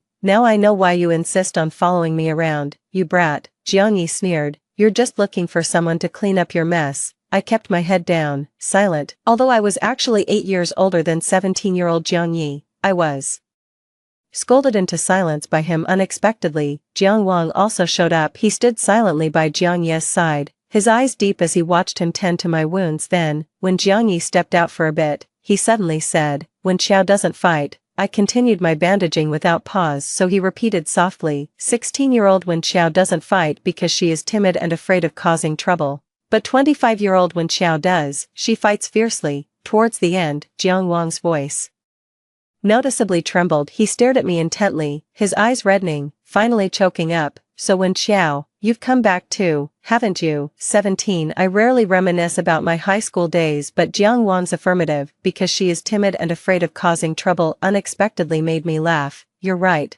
I smiled at Jiang Wang, my eyes curving. "So after that bullying incident, 16-year-old Wen Xiao was forcibly taken back home. She couldn't take the college entrance exam and later relied on the Jiang family's support to continue her studies and attend university." With this nearly confessional honesty, Jiang Wang's eyes lit up instantly. She accepted the Jiang family's kindness and ought to repay them. Later, she saw the young man who had helped her back then in the Jiang family, and she felt even more indebted to this family. I paused, then shook my head somewhat helplessly. "I never regret what I've done, but Jiang Wang, I think I really made a mistake this time." Wen Xiao.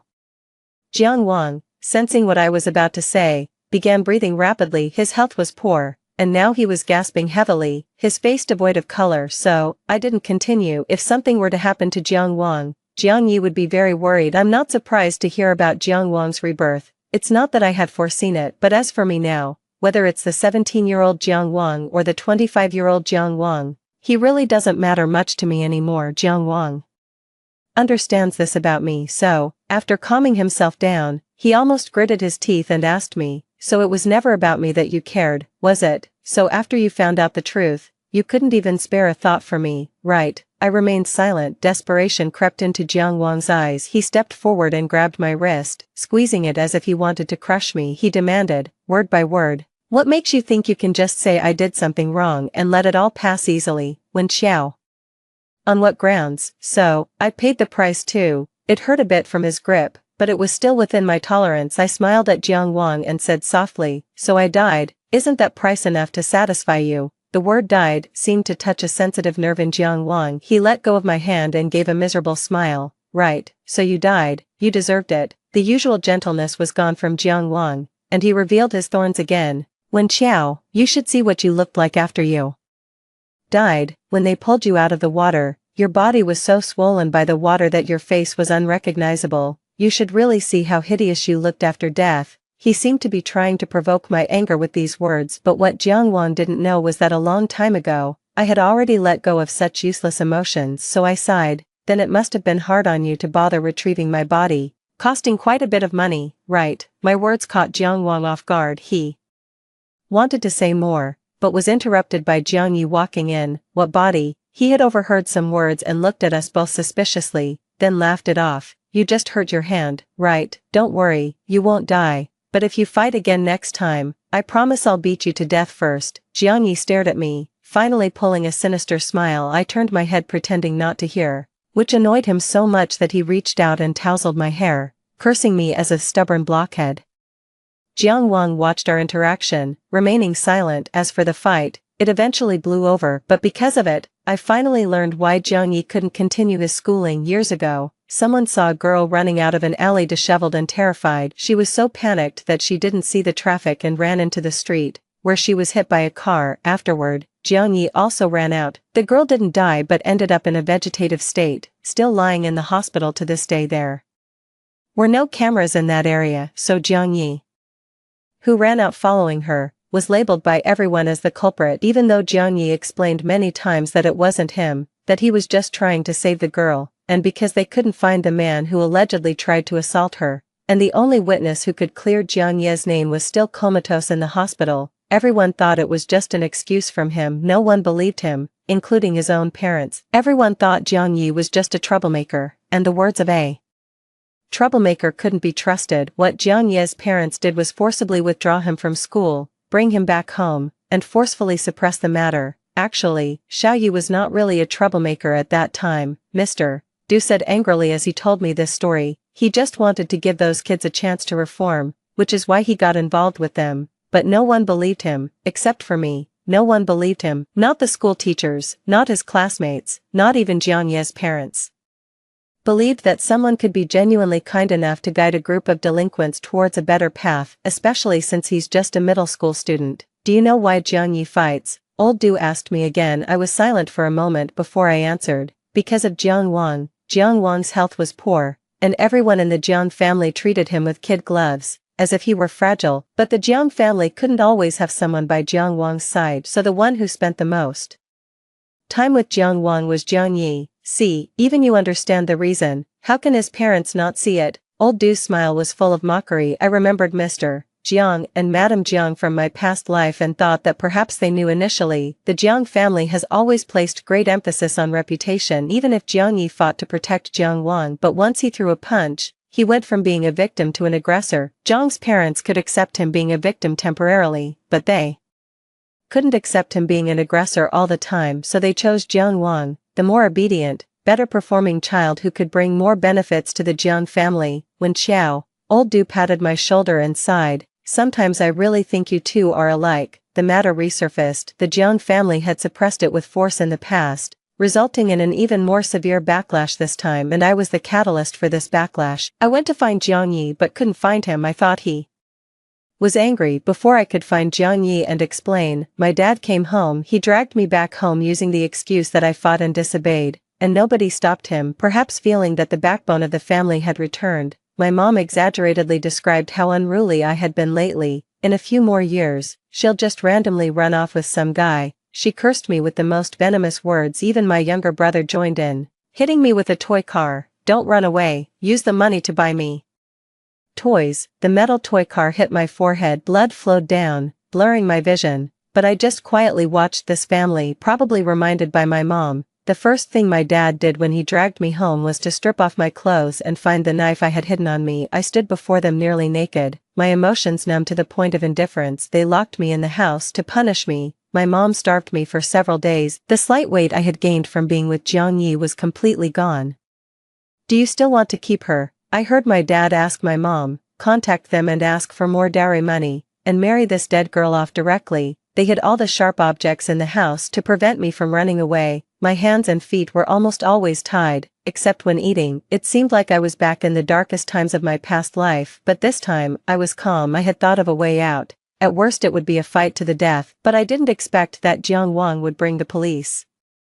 Just as I was about to be sold to an old man to prevent any accidents, the two of them had almost settled on a price and were about to marry me off immediately. The man was dressed in an old-fashioned bright red wedding suit, and everyone around him was joyfully congratulating him, completely ignoring me, who was tied up. It was then that Jiang Wang burst in with the police. Animals. His eyes were red with anger, and his hands trembled as he untied me. He then took off his clothes and covered the glaring wedding suit I was wearing. Aside from these words, Jiang Wang didn't say anything else. Someone has reported you for illegal kidnapping. It's just an engagement, just an engagement. My dad explained to the police with a smile. Girls in the countryside get married early. We were just letting this girl get engaged first, to marry when she comes of age. It's not illegal. Right, that's exactly it. And moreover, this is a family matter. You police shouldn't interfere in other people's family affairs. Right. My mom also chimed in, and the man was taken aback, standing there not daring to say a word. I report, due to not having had food or water for a long time, my voice was hoarse. I report them for human trafficking. When I mentioned this, the policeman's expression turned stern immediately. I once had an older sister, but after I was old enough to work, I never saw her at home again, because she was sold by our mother, sold to an old widower to bear his children. She was taken to the old man's home, tied up by the man who was nominally her father. He even broke her legs to prevent her from escaping. So from a very young age, I knew what I was going to face in the future. When they discovered my talent for learning, they decided to let me go to school, because a cultured young girl would fetch a higher price. I thought my sister was the first, but I later learned that this wasn't their first time doing such a thing. My sister wasn't the first girl they had ruined. In my past life, I spent a lot of energy gathering evidence and personally sent them to prison. This time around, it was much easier. I led the police to the basement at home, where 3 unconscious young girls were still being kept. There was also a ledger in my mother's room. It recorded every girl they had trafficked over the years and the price each was sold for. The latest entry was my name, price, 3,000 yuan. The evidence was irrefutable, and those 2 were taken away by the police directly. Before being taken away, my dad, gasping for breath, glared at me viciously, while my mom cursed me with all kinds of vulgar language, wishing me a miserable death. My brother rushed at me fearlessly with his little metal car, shouting, "I'll kill you, you costly nuisance." He was only 6 years old. Jiang Wang stepped in front of me and easily stopped all his movements. Get lost. My brother was scared into tears. To cooperate with the investigation, Jiang Wang and I also went to the police station, hearing them repeatedly express their thanks to student Jiang Wang. I couldn't help feeling a bit dazed. When we came out, it was almost dark. Jiang Wang had maintained a polite smile all day and now couldn't help but rub his sore cheeks. I still prefer you with red hair." He turned to look at me, about to say something, but I calmly cut him off. Jiang Wang was taken aback, then emphasized, "The one with red hair is my brother." I stopped in my tracks and then told him, "Only Jiang Yi can order me around, and only Jiang Yi can take me away." Jiang Wang, or rather Jiang Yi, who had swapped identities with Jiang Wang, laughed. "All right." He refused to admit his identity and walked ahead. "Then you just wait here to see if he comes to pick you up." I remained silent. Jiang Yi left. In the evening, it suddenly started raining. I found a bench by the roadside to sit down on, quietly thinking about what else I could do for Jiang Yi, and then I realized, somewhat despondently and confusedly, that it seemed I had been causing trouble for Jiang Yi all this time. This was entirely different from when I was with Jiang Wang. Even if Jiang Wang despised me, he couldn't fault any of my actions. I always managed to resolve everything perfectly for Jiang Wang, but why is it different now? I pondered this until a familiar voice approached from afar. "Don't you know to find a place to hide when it rains?" God damn it, it was Jiang Yi, who had returned. He didn't have an umbrella either and ran over all drenched, then without another word, tried to drag me away.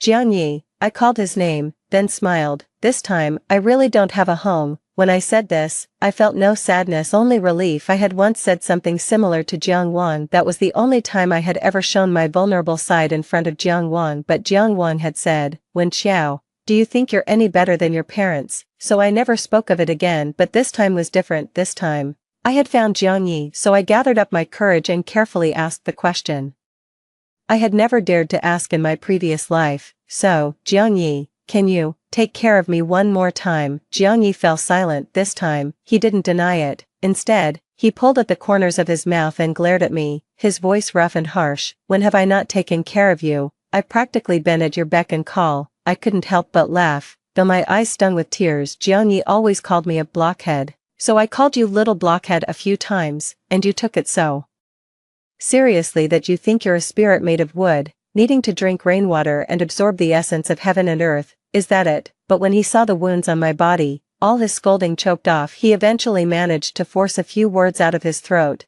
"I should have kicked those beasts a few more times when I had the chance." Then he started talking about other things, trying to distract me. "It's finally okay. I thought you were mad at me." I looked down at my bandaged wounds. Somewhat dazed, I said, "I wanted to repay you, but I end up causing you trouble every time. I thought you were angry, so I couldn't find you again." "Why would you think I was angry?" "Because you didn't want to bring up those things." "Just because I don't want to bring it up doesn't mean no one else will talk about it. I can't shut everyone up." Jiang Yi was amused and then told me, "I wasn't angry. I just had some things to deal with and went back for a few days. If I were really angry, would I have gone to all that trouble to save you?" Later, I found out that because that incident was brought up again, Jiang Yi was taken back to the Jiang family by his angry parents. He was worried I wouldn't be able to find him, that I might overthink things or something might happen, so he spent those days trying to figure out a way to get out. In the end, it was Jiang Wang who suggested they swap identities, so Jiang Yi starved himself. After he looked as sickly as Jiang Wang, they switched identities and he escaped, but he never told me any of this. He only mentioned that his identity wasn't suitable to show up at the police station. "So how did you recognize me?" Clearly, Jiang Yi was more interested in this. He stroked his chin. "Even my parents couldn't tell us apart." I didn't know how to explain. It seemed that as soon as Jiang Yi appeared in front of me, I could immediately recognize him. If I had to describe it precisely, it was probably because I was subconsciously afraid. Afraid that if I mistook someone else for Jiang Yi again, I would never be able to find him. So I said, I won't make the mistake of misrecognizing you a second time. Jiang Yi thought I had mistaken Jiang Wang for him the first time, so he didn't take it too seriously, just smiled. Before long, old Du, who had received the news, hurried over. He didn't say much, just patted my shoulder with reddened eyes and comforted me in a low voice. Let's go, your master's wife is waiting at home. Jiang Yi didn't follow, but as I was being led away by old Du, he suddenly asked me, do you trust me that much? The young man still wore his usual brazen, carefree smile, but I sensed something cautiously hidden deep within, so after thinking for a bit, I gave my answer. I am a blockhead, you know, a wooden person is the least adaptable, clinging stubbornly to one belief. Jiang Yi slowly lost his smile. Finally, with a sigh, he muttered softly, you're stubbornly peculiar. Our relationship seemed to have grown closer. He didn't go out as often. Instead, old Du grabbed him by the ear and made him start relearning high school knowledge. A brother should set a good example for his sister. Jiang Yi initially wanted to refuse, but swallowed his words when he saw me watching him. He touched his nose and finally looked up with a long sigh. All right, because of that incident, no high school would accept Jiang Yi, so he could only study at old Du's house. Xiaozhou was right. Jiang Yi really was severely biased in his subjects. Even though he had only been self-studying for a while, he could still score nearly perfect on the math portion of the standardized test, but his scores in the humanities were a complete mess. This infuriated old Du, who taught literature, so much that he couldn't help but pick up a stick to beat him, raging, I think you're just trying to provoke me. At this time, Jiang Yi would become unusually well-behaved. He toned down his playful demeanor and listened to the scolding. With his head bowed, the tall young man, over 6 feet tall, huddled miserably in front of the old man, daring not to move, but he dared to sneak winks at me when old Du wasn't looking. Clearly I listened, but I won't change manner, even now. This a dead pig is not afraid of boiling water attitude is exactly like Jiang Yi. I remembered the words old Du had shouted at me that day, slamming the table angrily. I couldn't help but smile, my lips pursed. The Jiang Yi standing before me now was vivid and full of life. He was nothing like the cold, lifeless words on the few pages of paper from my past life, so I always thought I should do even more. 26. I went to meet the family of the girl in a vegetative state. The Jiang family took care of all the medical expenses, and Jiang Yi also visited the girl. However, her family was convinced that Jiang Yi was responsible for their daughter's condition, so they would curse and chase him away whenever he visited. But Jiang Yi would come by periodically, quietly leave some things, and then depart even though the things he brought were always thrown out. So, when they heard I came because of Jiang Yi, the originally gentle smiles on their faces instantly changed. I didn't come to persuade you to forgive him. After being chased out, I quickly reached out to stop them from shutting the door. The door pinched my hand, causing a faint thud. My palms swelled up almost immediately, turning red. Unaware of the pain, I almost pleaded, could you give me just a few minutes? The family looked at my hand and finally fell silent, so I told them a story about Jiang Yi from the perspective of the thugs led by him, as told by old Du. I pulled out a voice recorder. It was the most expensive one that the boys could afford with their money. After learning I was going to see the family, they said only the most expensive one was worthy of their brother Yi, but in reality, they had just too much to say. It was filled with their words. I had no parents. My grandmother raised me by collecting garbage. Before I met brother Yi, I never knew people were supposed to eat 3 meals a day. This was said by Fatty. Nobody could have imagined how skinny he was before meeting Jiang Yi, just skin and bones. My parents divorced, and neither wanted to take care of me, so I became a thief. I stole mostly from brother Yi, but instead of calling the police, he beat me up and made me write down the core values of socialism. Steal once, get beaten once, write it down 100 times. That was little Zhou. As he spoke, he began to painfully recite the core values of socialism again, to the disgust of the others, and me. My family had too many younger siblings and no money for school. Brother Yi paid for my schooling. Brother Yi also paid for my grandmother's hospital bills. One by one, they expressed their gratitude towards Jiang Yi. The family listened in silence to everything, without uttering a word. Finally, the mother couldn't help but cover her face and weep bitterly. The girl's father, tears welling in his eyes, hugged his wife and told me, we actually knew all along.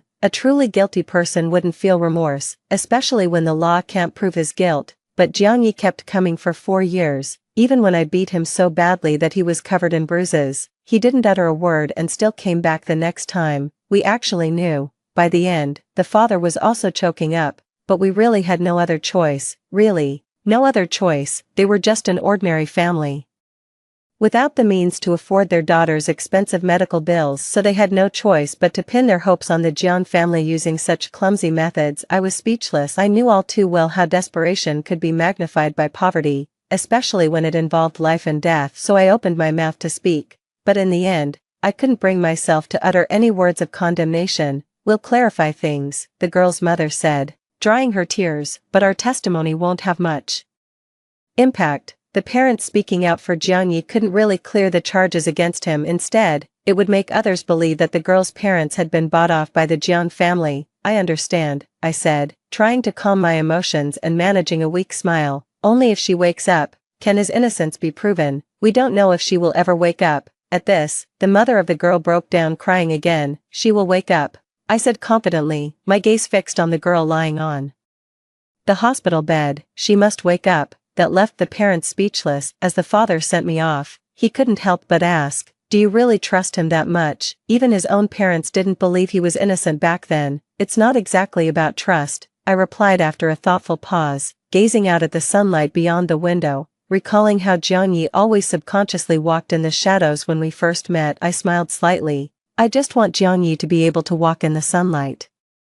Without any reservations, the father was at a loss for words. His gaze shifted past me, settling on something behind me. It was Jiang Yi. I didn't know how long Jiang Yi had been standing there, or how much he had overheard. He walked over nonchalantly and, patting my head, apologized to Rua's parents. "Sorry for the disturbance caused by this young lady." "It's okay," they replied. Then, Jiang Yi put down what he had brought and silently took me to see the doctor. He immediately noticed my hand, which I had been trying to hide. "I should have just ignored it, let this hand become useless, and then you wouldn't be able to take the college entrance exam," Jiang Yi said sarcastically. I kept my head down, feeling too guilty to speak. Even the doctor, feeling sorry for me, tried to intercede on my behalf, but ended up facing Jiang Yi's indiscriminate rebuke. After leaving the hospital, Jiang Yi remained silent all the way. Finally, I couldn't help but break the silence. "Xiao Zhou and the others said you went out today. You think those fools can hide anything from me?" Jiang Yi turned to look at me with a slight chuckle. "I know what they're up to just by the way they carry themselves." "So," I stopped talking. "Nothing else you want to say to me?" "There is," I pondered before speaking out.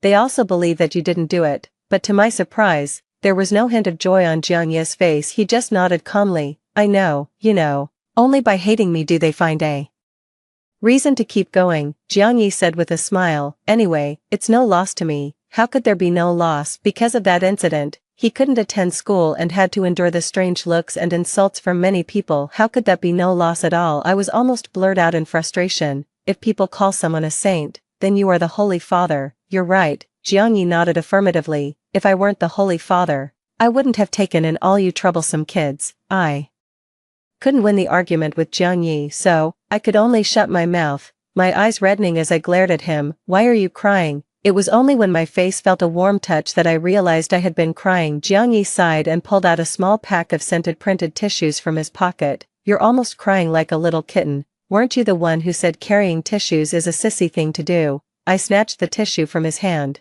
unable to resist retorting. "Yeah," Jiang Yi burst out laughing. "Aren't I just playing both the roles of mom and dad for you guys?"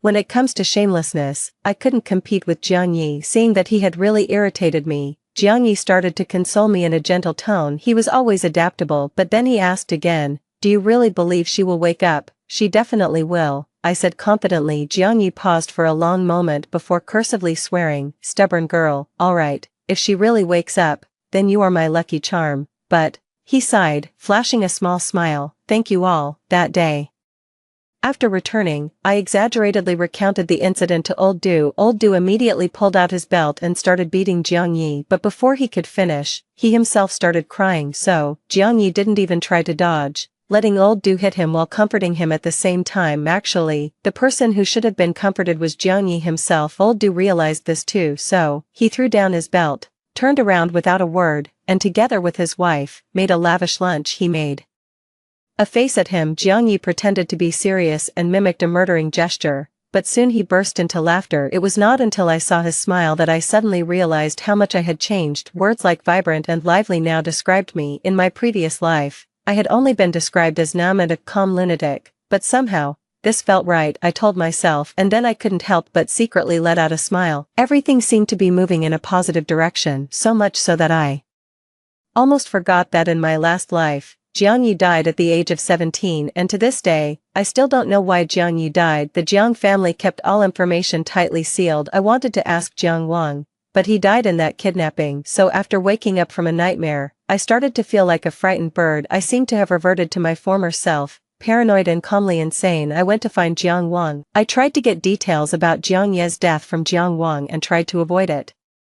But Jiang Wang refused to tell me even though I knelt down and begged him in front of me. He seemed to revert to the haughty CEO Jiang, his tone mocking. What, you want to protect my brother the way you tried to protect me in your last life? Wen Qiao, stop dreaming. Perhaps my kneeling had provoked him. As Jiang Wang's expression turned somewhat manic, he crouched down close to me, smiling as he said, by the way, do you know why I became healthy later in my last life? It was because the heart beating in my chest was my brother's. I abruptly looked up, instinctively grabbing onto Jiang Wang's clothes, but he methodically pried my fingers off. Then he told me word by word, you monster that doesn't understand what love is, everything you do just burdens and pains others. Wen Qiao, why did you even bother escaping? Wouldn't it have been better if you just rotted away in that house? Jiang Wang. Jiang Ye's furious voice interrupted Jiang Wang. I was momentarily dazed, and by the time I came to, Jiang Yi and Jiang Wang were already scuffling. Jiang Wang didn't fight back, he just looked at me in the intervals, his face wearing the familiar mocking smile. This only amplified the panic in my heart, so when Jiang Yi took me away, I was utterly dazed.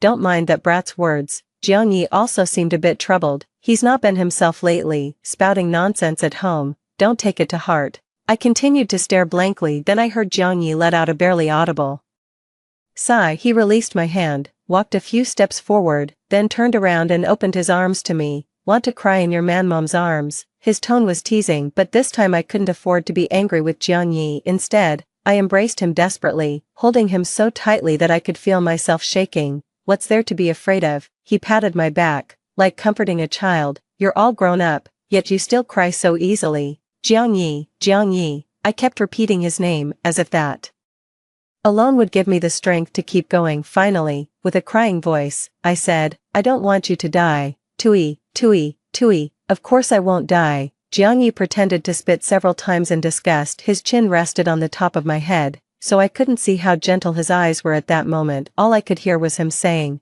of course I won't die. After all, I have to be on TV with this future exam top scorer beside me, and then tell the whole country that this year's top scorer is a crybaby. Yet Jiang Yi still broke his promise. He almost died in that rescue. Jiang Yi saved 3 drowning girls, but the last girl, in her struggle, kicked Jiang Yi several times. Jiang Yi couldn't make it back up. I arrived at the scene to find a calm lake surface, my limbs ice cold. He touched me. The girl who was rescued was crying, because he kept touching me, so that's why I kicked him away. His method was not the right way to save someone. Everyone was comforting the girl, even someone who knew Jiang Yi said, I knew he wasn't so kind-hearted. After all, he had done such things before. A nameless rage surged in my head, but I forcefully restrained it, because it wasn't the time to get angry. Looking at the water, I uncontrollably remembered the feeling of drowning from my past life. I was scared, I was trembling with fear, but still, I rushed over without hesitation, because Jiang Yi was there. I had to find Jiang Yi, but I was stopped by Jiang Wang. He held me tightly, his voice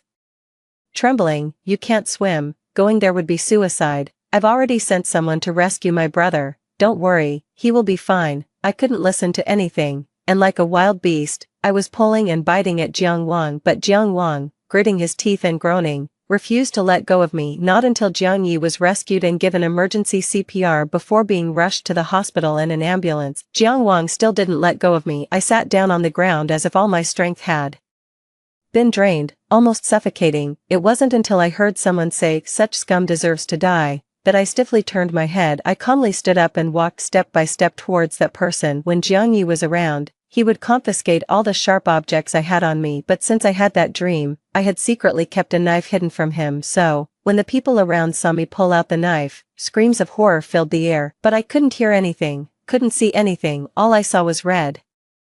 I always knew there was a complete madman hidden inside me. Only Jiang Yi could shackle me, blocking any path for that madman to emerge. But now Jiang Yi was gone. Jiang Yi is here. Jiang Wang's hoarse shout cut through all the noise, clearly reaching my ears. He clutched his chest in pain but forced himself to walk step by step towards me. Jiang Yi won't be in trouble, but have you thought about how sad he would be if something happened to you? Do you think you're the only one who wants to save him? I want to as well, or are you just a complete coward? Too scared to face Jiang Yi again, Jiang Wang painfully looked at me, his neck veins bulging. I blankly watched as Jiang Wang approached me and then snatched the knife from my hand. I'll take you to see Jiang Yi. He was also trembling, even more violently than me. I'll take you to him. Jiang Yi was rescued, but due to the prolonged drowning, he fell into a long coma. The only good news was that Jiang Yi had a strong will to live. Jiang Yi in his past life didn't have the will to live. Jiang Wang was silent for a while, then hoarsely spoke to me. He said that a long time ago, a highly respected monk had told Jiang Yi that he would face a deadly calamity if he survived it. He would live a safe and smooth life, but Jiang Yi was always lively and troublesome, rarely even sick. Instead, it was he who had been frail since childhood. So, the Jiang family didn't take the prophecy seriously until Jiang Yi died. He died with no will to survive. Jiang Yi was intent on dying. I couldn't stop him. Jiang Wang cried and laughed. I stopped him once, but I didn't expect there would be a next time. If Jiang Yi really wanted to die, no one could stop him. I numbly listened, devoid of any emotional fluctuations. Jiang Wang said a lot more, probably about past lives, but without Jiang Yi, I couldn't take it in. I don't want Jiang Yi to die, and I don't want you to die either. As we were leaving, Jiang Wang suddenly said this. He looked at me, his face showing a smile uglier than crying, but I didn't expect that even after I said this, you still insisted on staying by Jiang Yi's side. So when Xiao, you must hate me. I remained silent in response to him. Jiang Yi had been asleep for a long time. I spent over a week in the hospital with Jiang Yi. Eventually, old Duke couldn't stand it anymore and forcefully dragged me out of the hospital. Do you think good grades give you the right to do whatever you want? His eyes were still red, but he sternly lectured me. Don't you care about being the top scorer in the college entrance exam? Jiang Yi is waiting to go on TV with you for an interview.